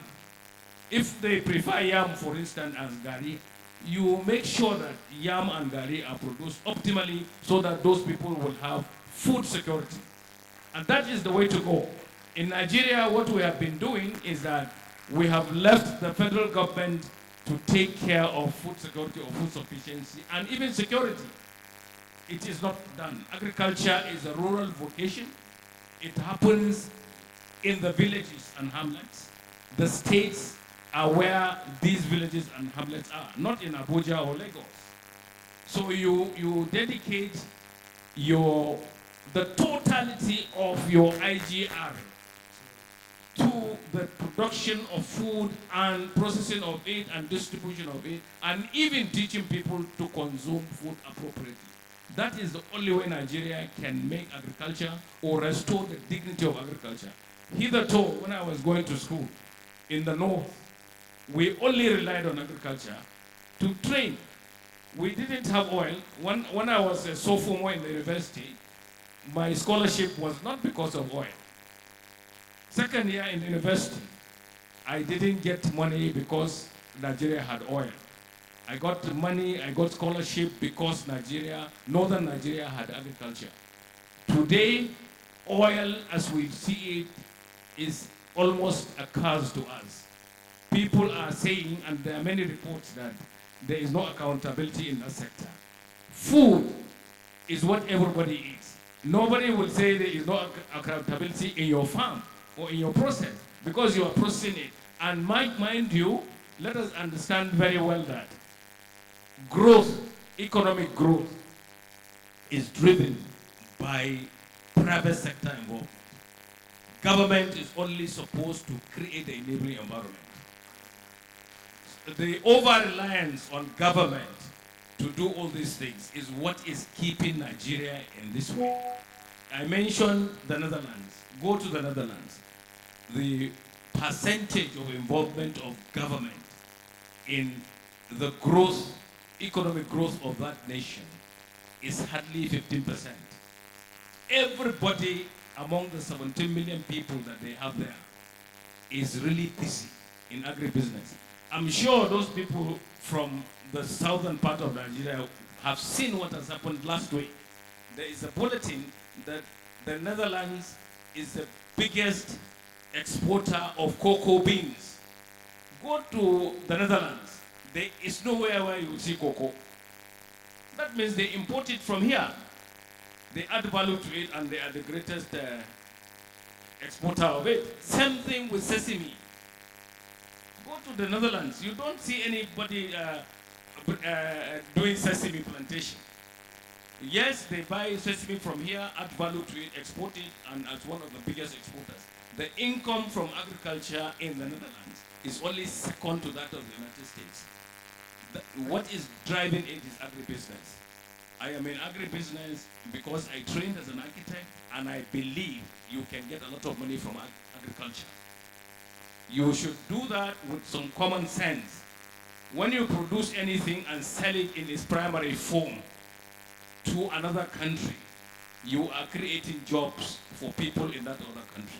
You should learn to help startups in production and processing to be able to add value to what is produced here so that everybody will be rich. You have no business being poor in Nigeria. You have no business being poor in Africa. We have plenty irrigable and cultivable land. We only need to work on it to be sure that these things happen. And government should put everything that it gets into agriculture for the next 7 months for it to be returned into office. Otherwise, the trend I see is that people are everywhere complaining about poverty and hunger. To be able to really get people back to think as human beings, you must be able to make food affordable to them. And this is where I think we stop. Thank you. Thank you, thank you, thank you, thank you, thank you, thank you. Thank you, Actor Ibrahim. I think he has touched on so many things. But what is very interesting to me is what we can do with agriculture. And let me also support by telling us that Indonesia in 2025 made about $20 billion from palm oil. That is just one product. Palm oil, $20 billion by Indonesia. And Malaysia made close to $13 billion. Interestingly, our total budget for this year is about $50-something billion. So it means that Indonesia is making almost close to half of our budget just from one product. Meanwhile, Nigeria is reputed to have maybe supported some of these countries with palm seedlings. I also read another research that said that of all the palm trees we have in Nigeria, that we only planted about 20%. And birds and squirrels helped us to plant 80%. So I'm coming to Dr. Moji Davis. You know, when you came out to speak, I thought that maybe we are in a convention, a political convention, because you look like a very, very good senatorial or governorship or ministerial aspirant. And you know now that we are in a cabinet reshuffle mode. Supposing tomorrow now, or after this session, you are appointed as the Minister of Agriculture. I'm not saying, you know, I'm sitting very close to the Minister of Agriculture, so, but I'm just saying, supposing, or maybe livestock. And let me just buttress what I'm trying to say. They said that last year, we lost about 3.5 to 5 trillion naira in post-harvest losses. 3 to 5 trillion naira in post-harvest losses. And that is estimated to be about 30 to 40 million metric tons of food across tomatoes, vegetables, fruit, dairy meat, fish, root crops, and all that. From your own experience of leading extra large farms, what can we do differently with regards to reducing and managing our post-harvest losses? Thank you. Thank you very much. I want to believe you're prophesying, even though I'm not a politician, I've never been a politician, but I believe that the moment our government begins to bring in youth and women, especially people who are on the field, to come in and lend a voice to the challenges that we're facing in our country, there will definitely be a difference. If I were given an opportunity, like you said, what I'm going to do is to have a mindset shift from just raising farmers in Nigeria to grooming agripreneurs. I stand as a living example to one of the challenges. I'm so happy with the topic you gave me to talk about, that's post-harvest losses. And I remember about 18 years ago when we came to Nigeria, my husband and I, to come into farming, we just had the passion to feed people with 100% healthy foods. And we started with cassava farming. But lo and behold, we did the cassava, our factory beautiful, brought in state-of-the-art equipment and all to ensure that this is not just cassava, it will bring health to our people. But we had a challenge after, cultivating and everything, and adding value. We couldn't sell. So one thing I'm going to do, if I'm given the opportunity to make a change, even though we're trying to make a change already, is to shift the attention of our farmers, not completely away from farming, but to let them now know how to add value to farming as a business. Where we don't do farming for passion, we do farming as a business. Where we do it as agri-business, not just agriculture.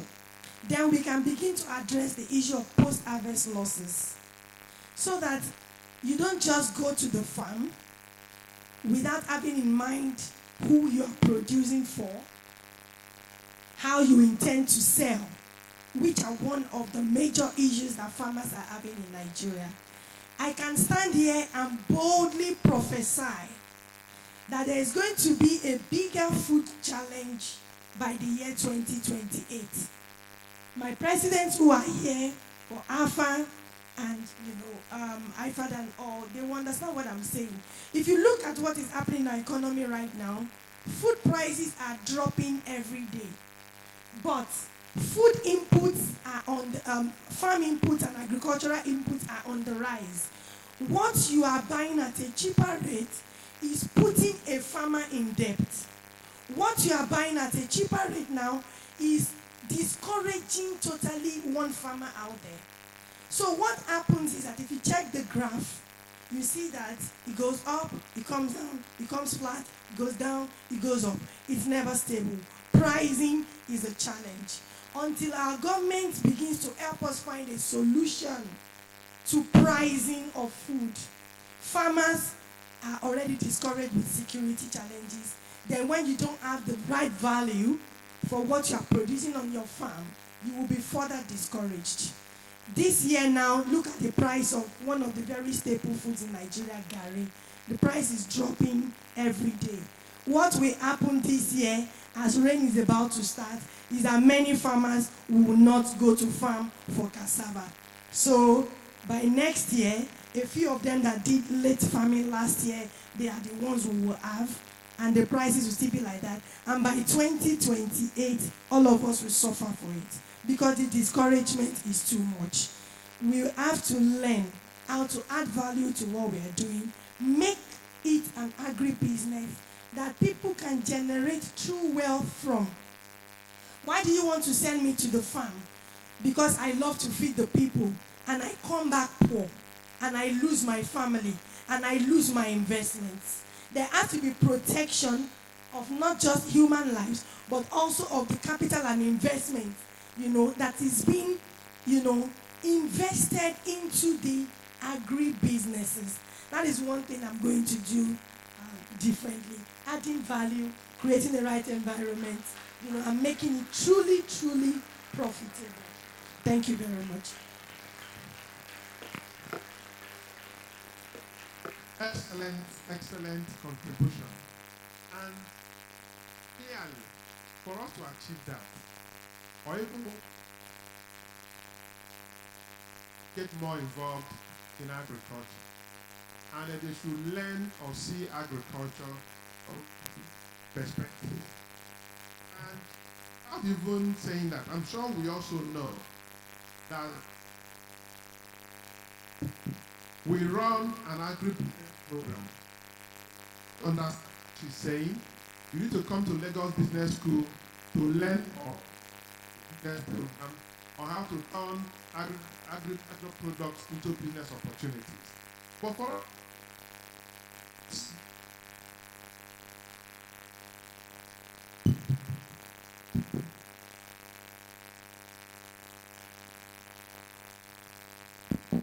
so let me bring in and you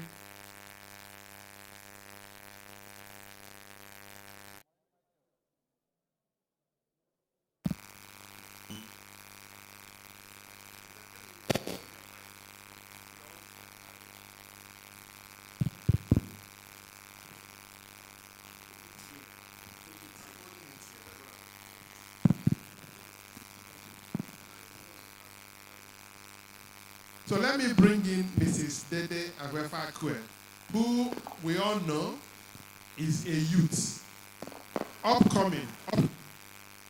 Yes. And when she was talking, I thought that she's from maybe somewhere in Delta State, particularly maybe Warri or something like that, because the energy, Sam, I'm sure you agree with us. So the energy was there in the room, and she was committed. And for us to move agriculture forward, the youth need to be involved. And my question to you in IFAD is, how is IFAD supporting smallholder farmers to boost food production and integrating viable and profitable value chains? I remember that sometime 4 years ago, we in Lagos Business School were involved in a research on smallholder farmer in Nigeria. So what are you really doing to support us in this aspect? Thank you.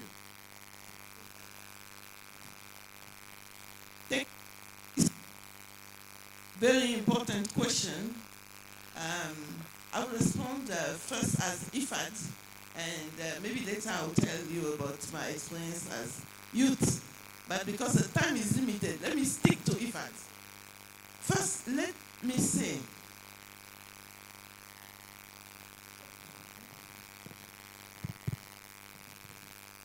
that IFAD works in alignment with policies of the government. So whatever we do, we align it with the policy of the government. For example, right now, we are implementing 3 major programs to support smallholder farmers and agripreneurs. These programs are in line with the Nigeria Agriculture and Technology Innovation Policy, the National Agriculture, Technology and Innovation Policy. For those who think that policies are not important, they are. In the policy, it is clear that the federal government has chosen to strengthen youth in agri-food system. Second point I want to raise, when we talk about agri-food system, we are not just talking about agriculture. We are talking about farming, we are talking about processing, we are talking about access to markets, we are also talking about distribution. It's really important to think about consumption, but also what do we do after we have taken the value, the nutritive value out of the food. We have to do wealth. I'm going through that because we are not thinking that all the youth must rush to the farm to go and farm. Youth can bring value through each of the the phases of the agri-food system. They can support farming, they can support processing, they can support marketing, they can support of waste into wealth, and therefore that's the way we support the youth. Concretely, we have, for example, the Value Chain Development Program.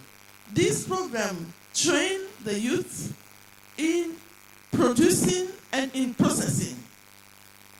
And they support two main value chains, cassava and rice. One thing that is very important for the value chain program, value chain development program, is how they connect youth sector company so that the youth is not producing to sell, but before he produces, he knows already where he's going to sell. So that is a win-win. First, we address the issue of post-harvest because he's not producing and then losing it. Can we address the issue of income? He gets income for what he has produced. And also, what is really important, he has good price. A platform that we call 4P platform. Public-private producer partnership. I'm saying that because this is a best practice that needs to be scaled up. In our dialogue, we talk a lot about the problem, the crisis, the challenge, what Nigeria is facing, despite its big potential. I would like to challenge you to harness this developed best practice. The best practice is in Nigeria. We don't have to go only outside to find what is happening in other countries. We can also I want to be clear, this is not IFAD results. Those are the results of Nigeria. Very important is the Nigeria government, federal and states. It is also about our farmers who have a disciplined approach to partnership. Because if they sign off-taker agreements on these agreements, they will lose the trust of the private sector. It is also about the sector. If you cheat the farmer, they will not continue to farm for you. So therefore, in the 4P, we have private sector that are responsible investors and they're smart investors. If you cheat them in low price and you don't pay on time, you lose them. The private sector that are in this 4P agreement have demonstrated that in Nigeria, we can definitely develop what we call 4Ps. Public-private producer partnership that are working for food production, working for food security, working for job, working for income, working for reducing post-harvest losses. Let's bring it to scale. The youth in this value chain development program are fantastic. Let me also say, we have a special program for youth in the Niger Delta. I think the Ministry of Agriculture, the representative of the Honorable Minister, brought that. This program has what we call an incubation model. And this incubation model teaches practically, not through conferences and PowerPoints, but has a mentor teaching these young women or young men how to do the trade, but also how to be a business person. So, business-oriented agribusiness or agri-activity, agricultural activity, or off-farm activity, very important. Market-oriented, business-oriented, farm and off-farm activity, our youth are doing that very well in the Niger Delta, and they are showing really how you can harness this potential. Many, at least 26,000 youth have been supported in the Niger Delta, and to say that this is successful, because now we started with 6 states, but this has been expanded through support of the federal government of Nigeria and the Niger Delta Development Commission and the private sector. So just to close on this, what I want to say is that we keep on asking, we are hearing investment and this, but we are not seeing really the impact. Why? Because the scale of the investment that is needed is huge. Nigeria is not like a small place, it's a big place. A huge population, huge potential, but it requires huge investment. This investment is needed to scale up the nice things that are done by the private sector, by the farmers. So that scale-up factor is really important. I think Minister of Agriculture talked about bringing the private sector in. And something that is really good is the Special Agro-Industrial Process Zone Program, because it connects the farmer to the agro-industry and it brings the private sector in. So the government has done that in a way that they are bringing to scale the best practice. For example, Niger Delta program may be around 100 million, but now we are talking about having the same program and the value chain program multiplied by more than 5. So it's about more than, it's like $540 million. So, but this is still very limited compared to the need of the country. But I just want to encourage all of us, please, let's harness also. We are an international organization, of course, and we know there are best practice outside. But for the Vanguard and all the media, kindly showcase those people who are doing extraordinary things, like Madame who was speaking now. Really, they are good things. How do we bring it to scale? Want to appreciate the private sector because they are the ones who can all help us have the multiplier effect. I'm going to stop there, reminding all of us it's about connection. If we are not having the impact that we should have, all of us investing is because there are disconnects. And if there is an opportunity, we will explain what are the disconnects. One of the disconnects is the one that you just highlighted. How do we connect these powerful youth with the powerful opportunities in the agri-food system? Please don't limit it to farming, because we need the whole value chain. And today we are importing at more than 3 trillion naira. This is an opportunity. You can change that challenge into an opportunity.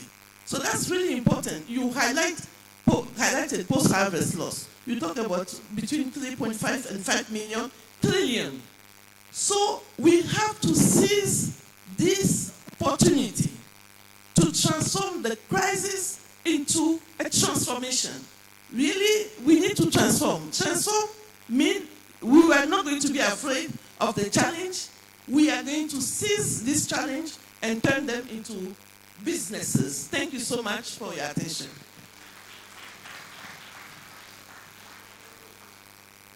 Thank you very much. I'm sure you will agree with me that she's from Niger Delta. You know, I told you And you can see that she's emphasizing on Niger Delta. So I will open it up now for questions from the audience. Before I do that, I just wanted to ask our president, Honorable Mohammed Magaji Gatato. I'm sure you heard what she said. And in terms of our food imports, it's still very, very high. Our post-harvest losses, close to 5 trillion naira. So my question to you, your farmers, your members, are they telling you that we should stop importation of food in Nigeria? Should there be a ban or not with regards to food importation in Nigeria? Thank you.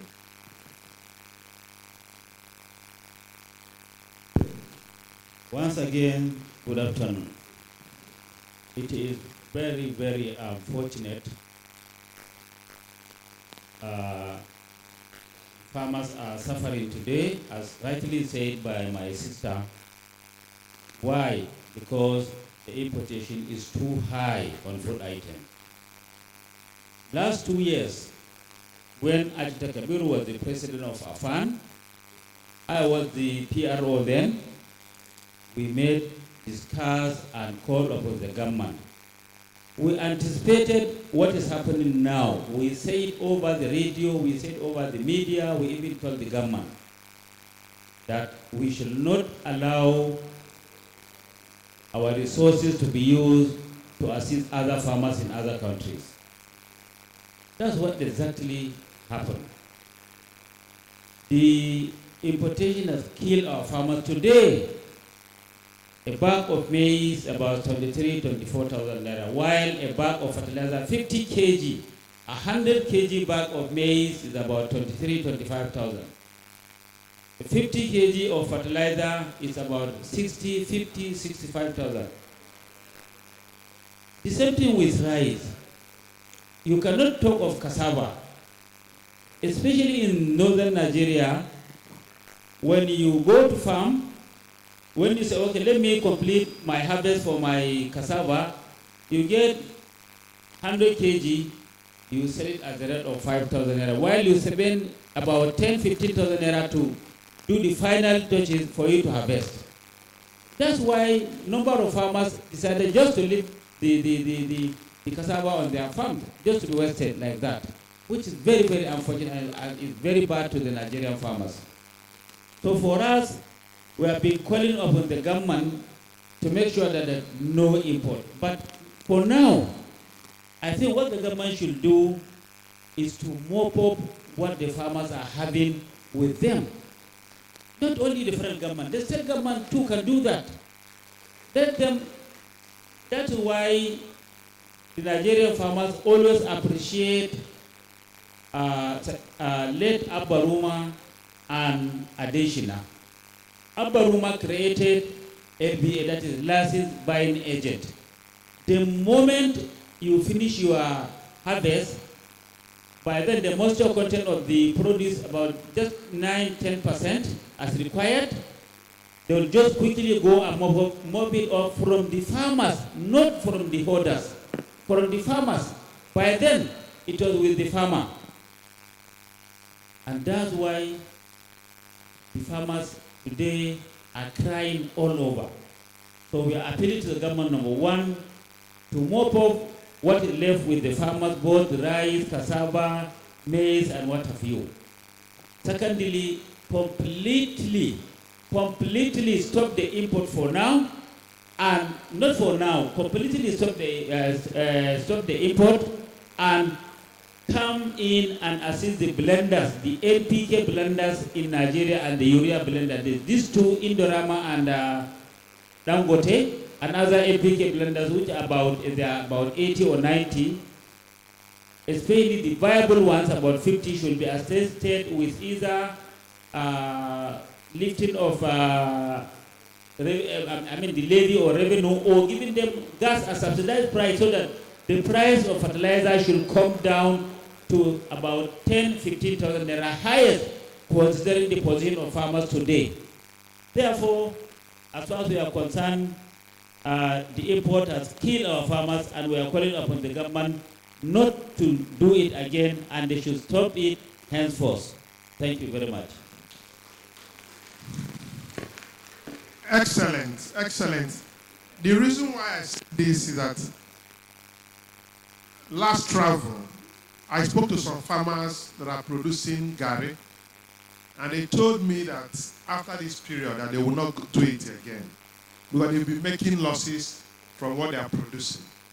So I think ministers are here, and I'm sure and I believe that they will convey the complaints of all farmers in Nigeria to the federal government, and we hope that there will be a policy shift with regard to this importation.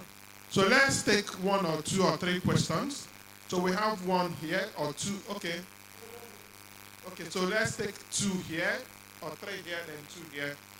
So 1, 2, 3, 4, 5. Our women folk to also ask questions.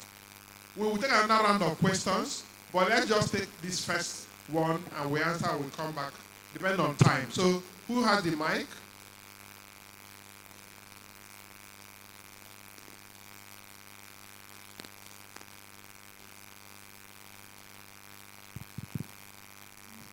Thank you, sirs.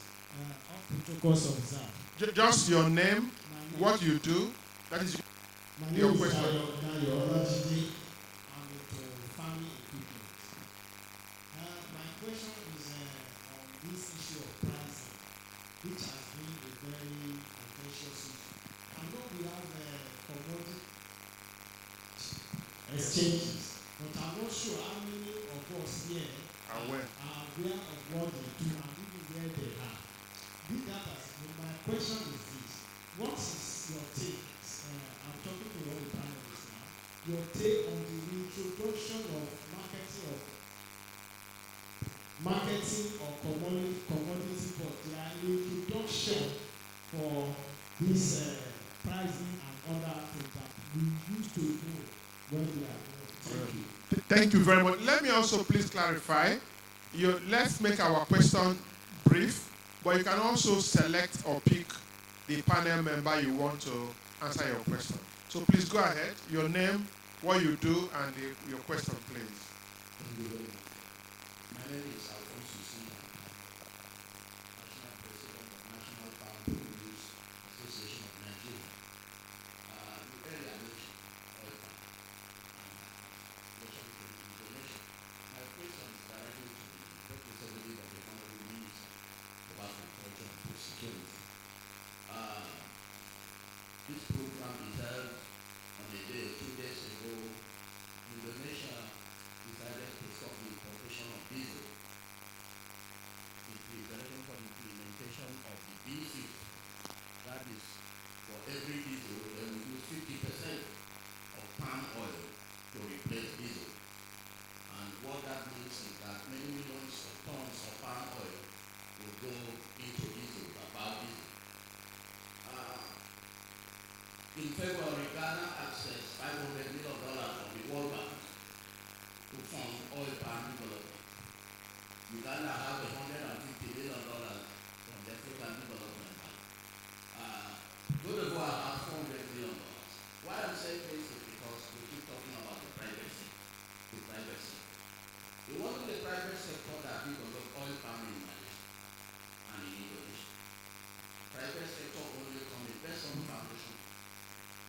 I want to ask the Honorable Minister, once Nigeria sees the moment there's no more available land in Malaysia and Indonesia in the next 10 years they will stop expanding, and Nigeria is now the next frontier for oil palm development. Once Nigeria sees the moment and access money enough to develop oil palm in Nigeria in order to fill the gap. The reason is that oil palm will continue to be relevant because of sustainable aviation fuel, because of biodiesel markets in Malaysia and Indonesia. And now more and more need and usage for oil palm is being discovered globally. As you know, and the women that are here, 57% of the intake is palm oil. And you know that. And 20% of the ice is palm oil, or even more. I'm very, very bad at it. And now demand is increasing. And Nigeria is pushing it to the private sector. I belong to the private sector and I'm a leader of the smallholders who are in the millions in this country that produce 80% of the palm oil we produce in Nigeria. Won't Nigeria seize the money, access money from the World Bank or anywhere to fund oil palm? And I don't want to hear that Nigeria can no longer borrow because this government has been borrowing and borrowing and borrowing. Can you borrow money to assist us develop oil palm? Oil palm is not only for the economy. It is. I'm very serious about it. Oil palm is not just for the economy. Malaysia used it to fight poverty. Now Malaysia has poverty rate of 0.09%. Indonesia used it to fight poverty. Now there are more poor people in America than there are in Indonesia. So are we just going to be sitting down and blaming the private sector? Blaming the private sector? Let us see how we can access money as well as accessing money to do other things. Let's get money to do oil palm so that we can fight poverty and defeat it. That is my own and it's the honorable minister. Thank you, sir. You can give the Madam Daniel. Good afternoon. Good afternoon. Good afternoon, everyone. My name is Chuku Celestina, MD Lohachi Farms Nigeria Limited. We are into poultry production, catfish production, feed mill, and other agro-allied business. My question is, from all that has been said today, I can identify most real farmers that are seated here with me. Most of the things that we are talking about here are alien to us because we do not have access and opportunities to what you are talking about today. The bottom line is this, please, how do you get us on board? Because we, my very self, as a mother, I am a mother of nations, and I believe in agriculture. How do you get us on board so that we will partner with you to rebound the sector for the growth of our children and Nigeria at large? Thank you.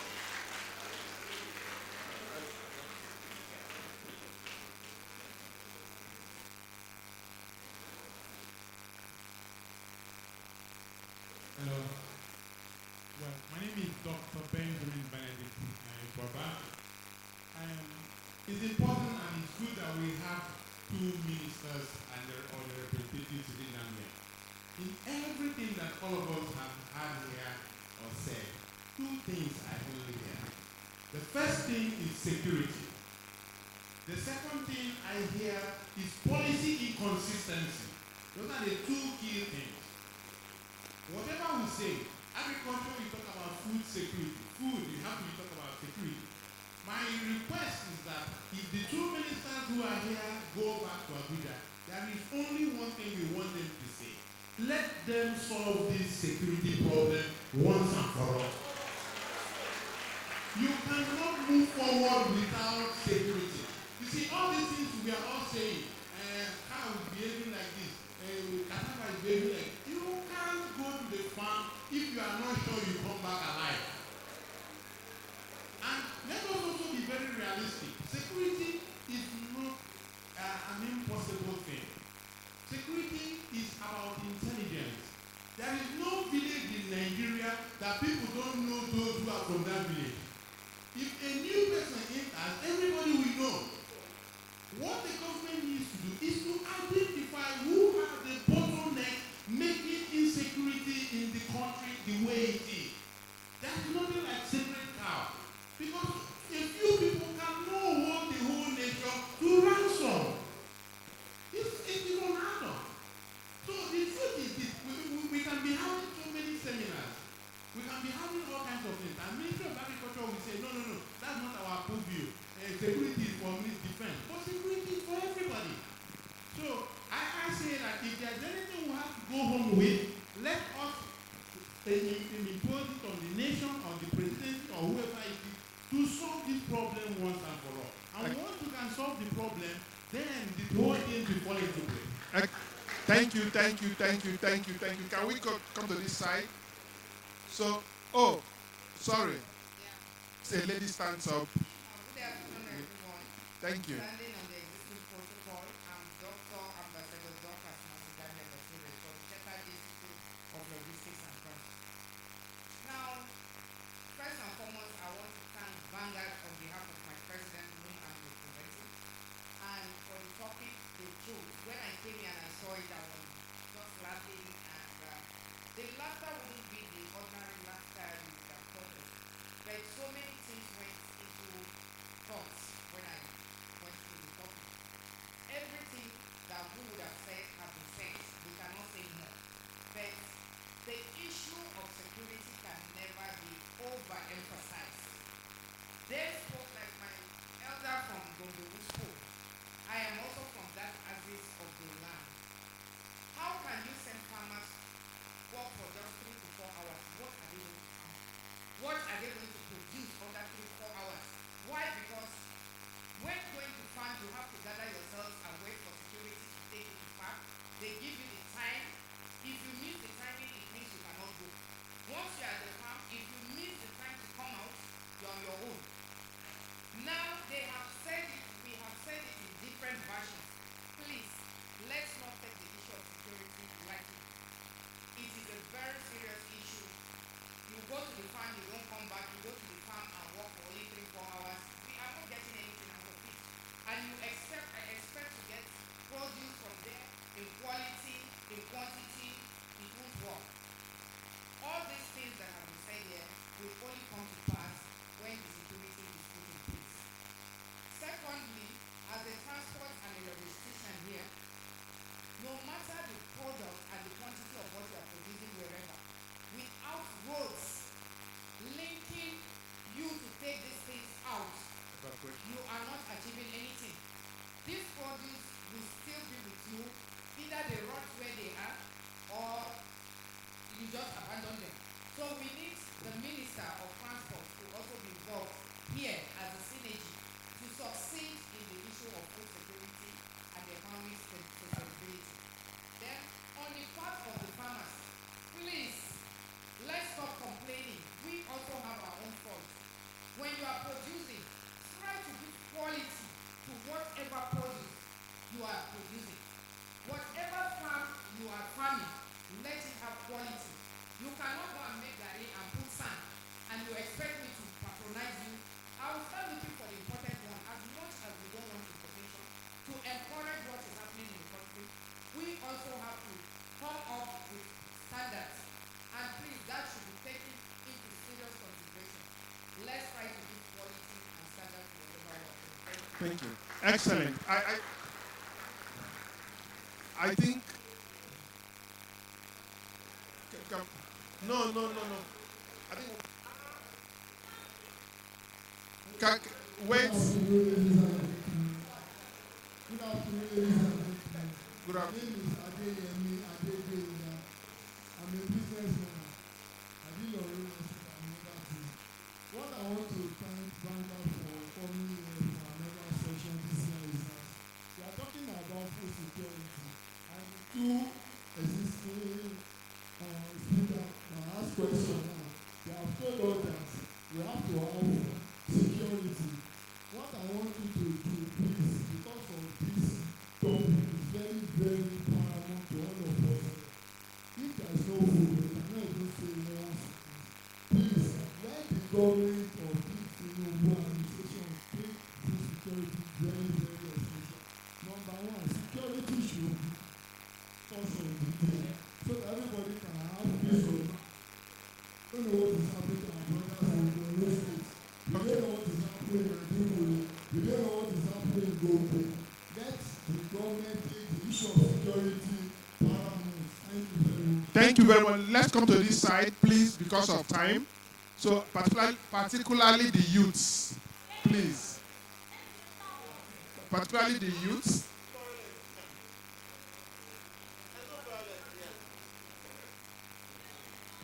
Okay, who has the mic? Bring the mic here. Okay, please, yeah, go ahead then. Good afternoon, everybody. All protocols observed. Please be fast with your question, yes. please. Fayese Stephen Olatunji. That's the name. Farmer Fayese Stephen Olatunji. Now, I want everybody here, because we are talking truth now. Let's introduce and continue, improve the issue of agricultural cooperatives. If we do things in groups, collectively, we will succeed. We will improve food production. We have examples like extra large, which my mama and mentor is pioneering. So the group cooperative farming is embraced. Thank you very much. Thank you. Can you give to the youths, please, after him? Yes. Good afternoon, everyone. My name is Temitope. I'm a crop farmer and I think I'm a processor. And please, the minister would like you to take this home. The insecurity that we're talking about here, I don't know if there's ever been any attack on any farm in the north that is being owned by a general. I own a farm in Niger State. All right? I do over close to 1,000 hectares of groundnuts. And every time we have insecurity that these guys come to attack the local farmers, the generals that has farm, they don't go to their farm. So why don't they go to their farm? Secondly, Honorable Minister, if there's anyone doing subsidy in Nigeria, we are the one doing the subsidy. The real subsidy are the farmers. We are the farmers. We are the one doing the real subsidy, not the federal government. And at the same time, if the minister is bragging about giving 2 million fertilizers to over 1 million farmers,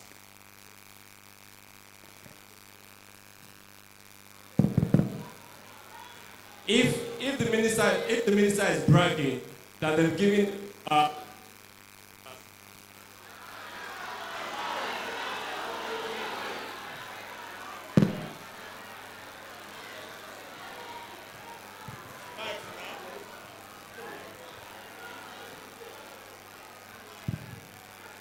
Thank you.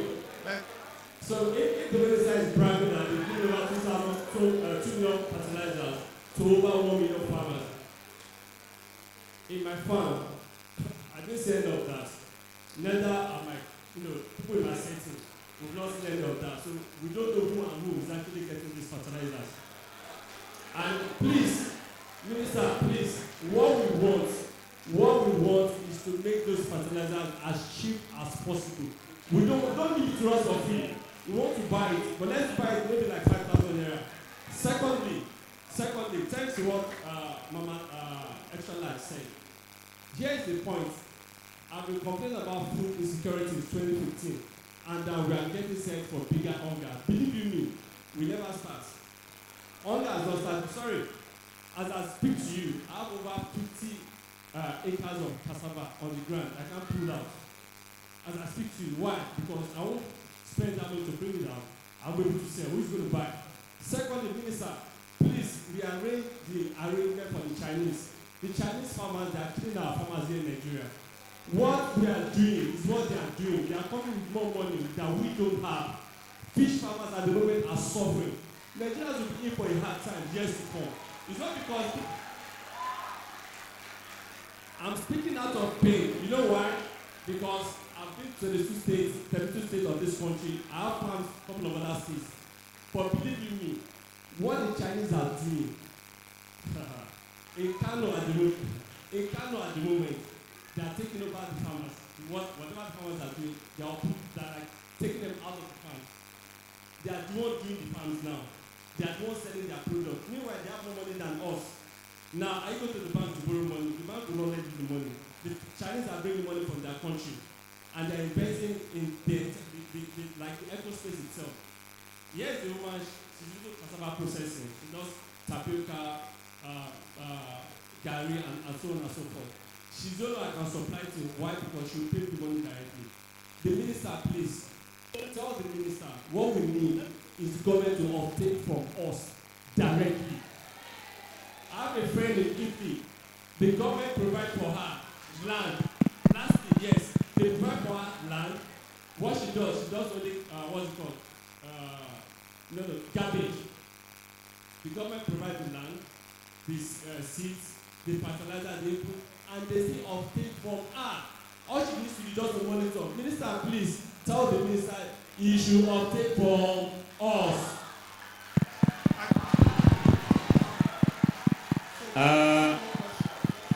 Hey.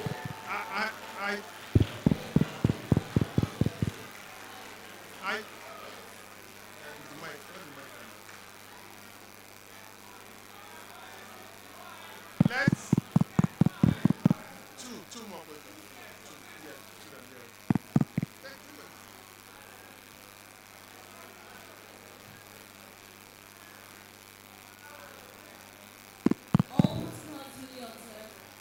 Can we pay attention, please? Please, these are our youths, and they want to talk to us. So please, and please, and please, and please, let's pay attention, please. Thank you. Yes, please go ahead. All protocols duly observed. I am Obani Business from the Nigerian Institute of Journalism, or by Academy Lagos. And I'll direct this question I'm about to ask to Mrs. Bebe, who spoke on behalf of We the Youth. So I'm asking that how can young Nigerians be encouraged to see agriculture as a profitable and attractive sector today? Thank you. Thank you. Thank you. And good afternoon, everyone. I am Inapekolade by name. My question is, why is it difficult for smallholder farmers to have access to agricultural finances? And what?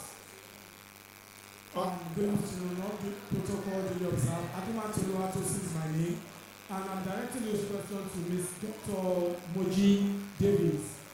She said subsistence to sovereignty and strengthening the entire value chain. Question is very simple. Now, what are the structural gaps that discouraging young people that will make immediate incentive or systems that can make agriculture both profitable and attractive to us? excellent. Okay, thank you. Thank you. Thank you. Thank you. Can you give me one last question? Yes. We keep going on. This will be going on and on. Okay. So let's can we have one? We are more. Can we have attention, please? Please, our president wants to say something, but before he says that, I want to reiterate the questions. Was with regards to the issue of commodity cooperatives, commodity exchanges. What is their role with regards to pricing? And there is also a very, very important question in terms of how will the government get funding from international financial institutions to support palm oil production or palm fruit production. Then the issue of security. But let me allow the president to say something first. Thank you. Ladies and gentlemen, please, moderator, let me just say something about this is my brother. You made mention of the 2 million bags of fertilizer released to Nigerian farmers. Please, I am not speaking on behalf of the Federal Minister of Agri, neither federal government. What I'm saying is, it's not bragging. Don't bring that word of bragging. They're not bragging. They did it, and the fertilizer was released by the Central Bank of Nigeria to the Federal Minister of Agriculture. Though we were not part of the distribution scheme, but we know our members got it. But it's not necessary for each and every farmer to get 1 or 2 bags. Number one. Number two, please, I beg you, don't think that one general is not affected in one or the other. Everybody is affected in terms of security. How many generals were killed in Plateau? How many generals were killed in so many places? So please, don't take it as something like just somebody is personalizing something. Even the issue of this importation, I believe the government listened to the complaint of Nigeria that maize was 150,000, 200. So that's why they kept allowing for people to import food items. Unfortunately, they didn't consider the other side of helping the Nigerian farmers in terms of input supply. You get me? But we should not blame anybody here, especially with what happened. Now, what Vanguard want, what this paper want now is, what do we do? Come again? That is it. That's what I say, all what I said earlier, that's what you are saying. So we want the uptake, we want the government to mop up what we have. So please, we should not blame either the minister or the government in whatever form. Because what we are doing here is for us to have an idea of what are we going to do. What are we going to tell the government to do? Despite the fact that there are so many lapses, the farmers are suffering, our members are suffering, definitely we know. We are part of them. I know a number of farmers that they are saying this year they are not going to farm. It's not good for us. It's not good for the country.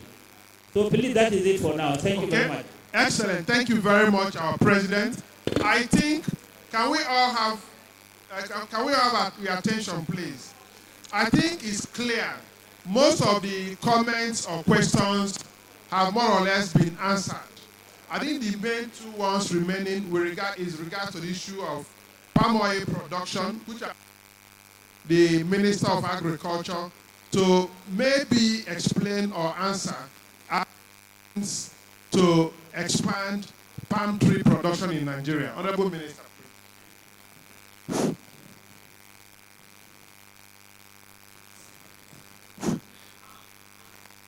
Distinguished participants and fellow panelists, let me first of all say this in a very clear terms. The Honorable Minister of Agriculture and Food Security, Senator Abubakar Kyari CON, actually feels your pain and share your feelings on most of the questions you have raised. And I want to break it down for you to see the empirical data that actually supports some of the ongoing reforms. Number one, in terms of the palm oil, we've also borrowed money, and we will still borrow more money for palm oil production. We're implementing, as I said earlier on, we're implementing SAPs in 8 states now, and we're bringing in more 27 states, including all the states of the Southwest, Southeast, South, who have a favorable ecological condition for palm oil production. And palm oil will be selected to be part of the priority value chain that will not only support the production, but also the value addition. But there are some policies involved in it. I want us to understand one thing very clear. We're all Nigerians, and let's be clear to ourselves. When we're selecting value chain, because it's a partnership with the state government, and agriculture is on the concurrent list, and state government has the land. So they choose for us the value chain of comparative and competitive advantage in line with their location. We don't impose it on them. So talk to your governors or your commissioners of agriculture to prioritize oil palm when we bring SCPC to their state. And for us, we have no objection to respond to the yearnings and aspirations of the Nigerian farmers, both youth and women across. Number two, yeah, in terms of bringing people that are participants, we are not the ones selecting participants. It is your state governor that will say, okay, choose social local government to be participating in this project, and participants will be selected from those locations. So if there is any shortfall, please talk to your state governors. Number three, in terms of the security situation, FMAD is doing its best in terms of deploying some agro rangers and then having partnership with the Federal Ministry of Education, because we realize that we have a lot of universities around and they have a lot of idle farms, idle land. So we're partnering with them to release those lands so that our farmers can even relocate to some of those things. When they relocate to those places, they can produce more in that regard. Number four, infrastructure deficit. No, they have said it all. Let's respond to them, but they have the right to hear the answer. Number four, infrastructure deficit. A road connectivity, connecting farms to market. We borrow money from the World Bank to be connecting rural roads, but all the state of the federation now key into it. But they gave us number of local government in each state to operate because the funding cannot go around all local government at a go because it's a very capital intensive move. Number 5, food security. Anyway, we desire to give you all the answers, but the time will not permit us to do that. You can reach out to us after the event. Thank you so much. So on this note, I'm sure you can see Vanguard is taking notes that this program cannot be just for one day. We have to do it 2 days because you can see that the energy in the room is very, very, very high and we have to sustain it. But what I'm appealing is because of time, I want to invite our own Chief Otumba Deloye to ask a question or to make comments. Deloye, and also Mama will say something when Deloye is done. Ogadele, please.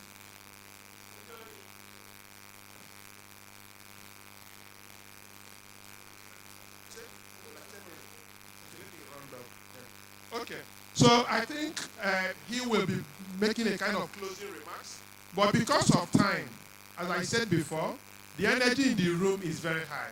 Mama, they've told me that it might not be possible to ask further questions for now. I sincerely apologize.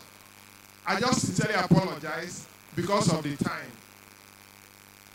Please go ahead. What's the question?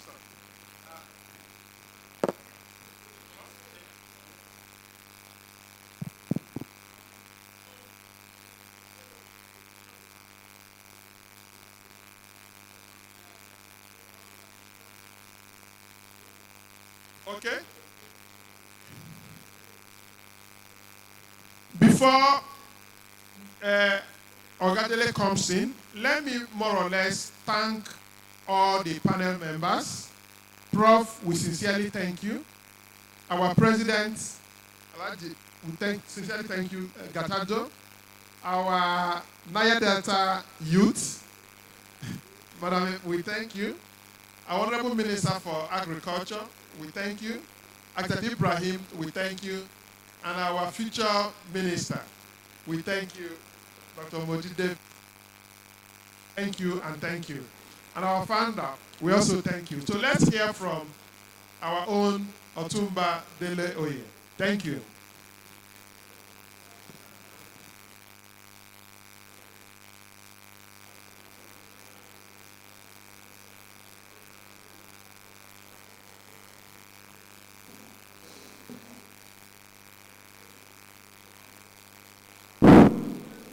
Well, I want to acknowledge the two honorable ministers, and very importantly, Uncle Sam Amuka, and very importantly, our former past honorable minister of industry, Chief Mrs. Akonde, and our big farmers here.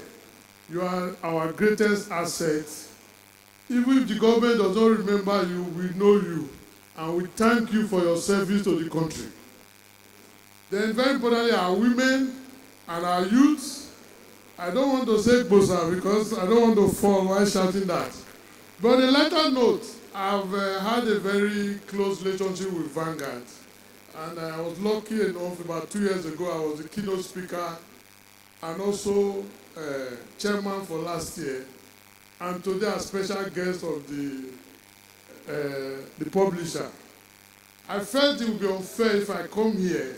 My background is I'm the past president of NASIMA, past chairman of organized private sector, current president of Nigerian Turkey Business Council, and also chairman for Alliance for Ethics and Economic Research. Those of you that are familiar with me, we do speak a lot about the issue of ethics, and that's why I was very happy when the other lady talked about Gari being mixed with sand. It's very important if truly you are a private sector person, especially those of you that are involved in the food value chain. You don't wait for NAFDAC to come before you do the right thing. Always treat yourself as if you are your own NAFDAC. That way you keep your standards. Even when you make mistakes, if you do the right thing, you minimize the areas of the mistake. So it's very important that you take this very seriously. I'll just go speak to my paper, very brief paper, to say that I've identified that when this government came in, we had a huge challenge.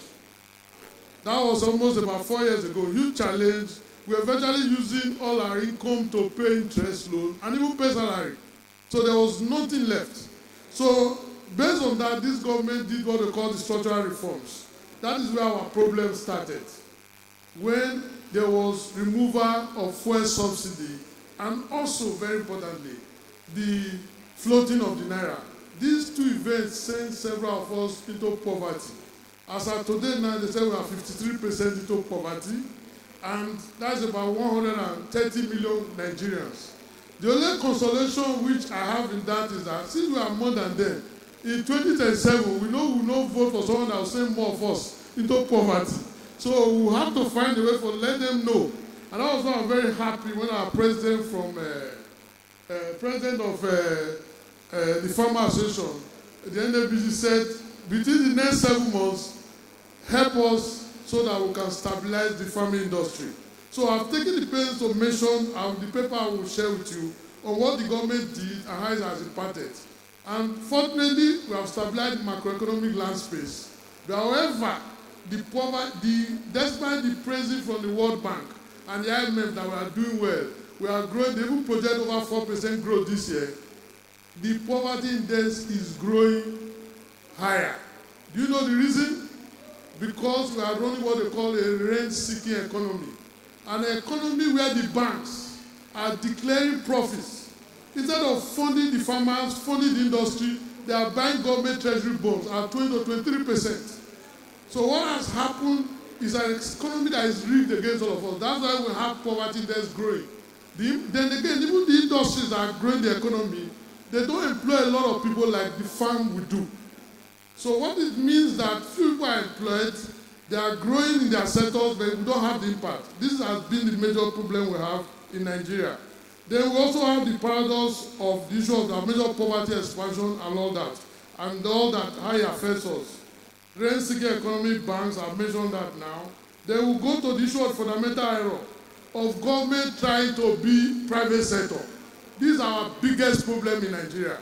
The Honorable Minister came here, Minister of Agriculture, I'm sorry, I have to tell you the truth. You have no business buying tractors for us. You have no business buying fertilizer for us. Your job is to facilitate. Make sure we have reasonable price loans that we can use to buy at reasonable prices. When you try to share things from the ministry, how do you even know the technology you are deploying is acceptable to us?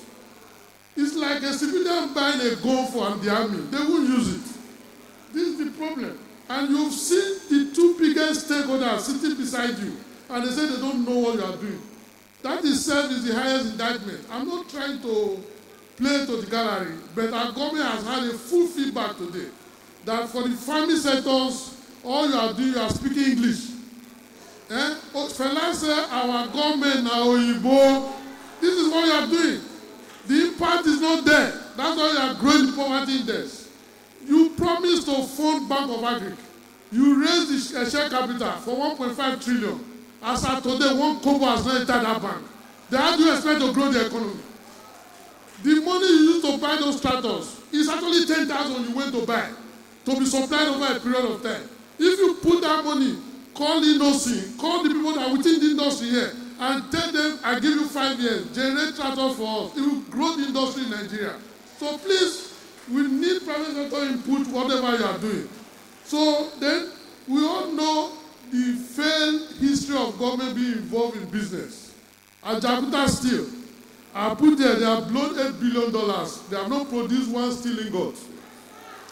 Aluminum spending plant, Ikot Abasi, it never happened. Government sabotaged it. Refinery rehabilitation, they blow, the last recently, they blow $3 billion, which they borrowed. And nothing happened. We are not having any fuel from them. Nigeria Airways, what happened? They sabotaged it. Niger, the same. So you have no track record in running any business. Since I cannot be government, you too cannot be private sector. Facilitate me, that's your job. Not to try to be private sector. Then I now took special interest in the livestock as a test case for government. that government should be a facilitator. I said, given this history of catastrophic failure, I come to the central message to this agenda. Government must not repeat the same mistake as they did with Jakarta, as they did with Niger in this new private livestock ministry. But unfortunately, the government has started on a wrong footing. They gave them they promised them 70 billion as a take-off grant. Do you know how much they gave them? They gave them only 20 billion. And the ministry is squatting in the SGF office. They don't even have an office. And you want them to unlock a $32 billion industry. Is it from a rented or appendage in the SGF office they will do that? So we need to put our mouth where whatever we are doing, we should do it properly. So I've also taken time to look at the policies and to be fair to the minister. He's actually a square peg in a square hole. He has deep knowledge of the industry, and he has also acknowledged that he cannot do it alone. He needs the private sector. I have already paid consequence on the minister in my capacity as president, chairman of the Nigerian Turkey Business Council, and I'm working with them to find a way where they can deploy private sector capacity. What the ministry should be doing now, instead of opening things again that they cannot sustain, you go to Dangote, Bois, you go to our colleagues here and ask them, what do you need to succeed? And provide them the regulation, access to capital, and government support. They will do better in deploying their resources. If you try and make the same mistake and try to buy tractors, try to buy things for them to use, how are we even sure the price you are bringing is fair to Nigeria? So please facilitate us. Don't be an operator. Don't try to run business. You are not a businessman. If you are tired of being government, come to us in the private sector and join us and show your mentor. Main award of contract is not an economic activity. If they make you a minister, it doesn't make you an expert in farming. So please, if you know you prefer to be a farmer by buying tractors, then leave the ministry and come and use it yourself. For that, I've suggested how the ministry can take off, how they can partner and leverage private capital, and I've also suggested, I gave an example of Turkey, Uruguay, New Zealand, Ethiopia, and Kenya models of how government has been able to facilitate their livestock industry without being the operator. Then I've also said that these lessons can easily be applied in Nigeria. I even took the pains to also confront you, the livestock industry, to say some of the things you are planned to do, what you should do. I gave an example that you want to establish animal health regulation and disease-free zones. I said, let the private sector own, operate the commercial ranches and feedlots. Don't try to own it. Build rural roads and livestock market infrastructure, which is part of your plans. I said, manage logistics. Let the private sector manage logistics, cold chain, and transportation. I gave several examples like this on how you can succeed. We are ready. We have money. We are ready to support you. But if we don't see clear regulation, we don't see honesty on your part, nobody will put his money on a burning bush. The government continues to change policies, or look at the last, what is causing all your problems? I'll tell you the truth. I wrote about it. When they said they wanted to import food, I said, don't import. But if you must import, give it to people who have invested in the sector, so that when they make profit, they can put back in the same sector. They gave it to the same contractors who do not know anything about farming, and they just make money off you, destroy the whole value chain, and that's the problem we are having. And truly, especially the cassava oil, people are going to suffer within the next few years because people are not farming anymore. They are not farming anymore. Then my colleague there said something about the Chinese, other people who are using their own government support to destroy our opportunities here. We need protection. Nigeria is the only country in the world where anybody can come in here, do anything they like, don't pay tax, and they leave. That should not happen. You have to protect your own people. If Dangote was not supported today, just imagine our energy security, what it will be. So government needs to facilitate its own people first. Put us first before foreigners. It's very important for us to succeed as a country. So I've also mentioned other recommendations for livestock industries. And I also make commendation to, and then I must commend the minister. I've already commended you for your honesty so far in your approach and telling us exactly that you don't have it all and you are ready to work with us. Then I also talked about broader imperative of structural transformation for inclusive growth. For us in Nigeria, until you are able to grow, reduce the poverty index, anything you are doing as a government, you are wasting your time. You are speaking English. Until I see it's safer for us to go to our farms, for us to drive our cars on our roads, for people to access opportunity and better facilitation, the government is virtually non-existent in our lives. So I will also find out that the broader imperative for structural reform to have inclusive growth. And in conclusion, the World Bank has acknowledged it. I'll give you one example. Incidentally, I'm on NELFON board. I will tell you so far, we have spent 232 billion for over 1.3 million students. Every day we publish our data. From your phone, you can verify who got the payment, how much he got, and how the school fees were paid. But we have another one called poverty alleviation. It's so opaque. All the money they are sent, they have, I think one minister was removed for corruption. I think they said the file is in the FCC. Nothing has happened. So why the same government that is capable of running NELFON, why can it not run our poverty alleviation the same way? In a transparent way that you can have independent verification. We all have BVN. Anybody that is getting this, sure, give us the data. You can get it. So this is what the challenge. Government must choose wisdom over hubris. By trying not to be a private sector, I've mentioned all why they should not do that. And that the reforms, even though it has worked, the reason why the reform work is not because of the central bank high interest rate at 35%. It's because of all of you here. All your entrepreneurial spirits, the Dangotes, the Boas, the farms, you have stayed on. And I think you should clap for yourself. We are the one truly subsidizing them. And if government wants us to continue, government must facilitate us by giving us an enabling environment for all of us to succeed.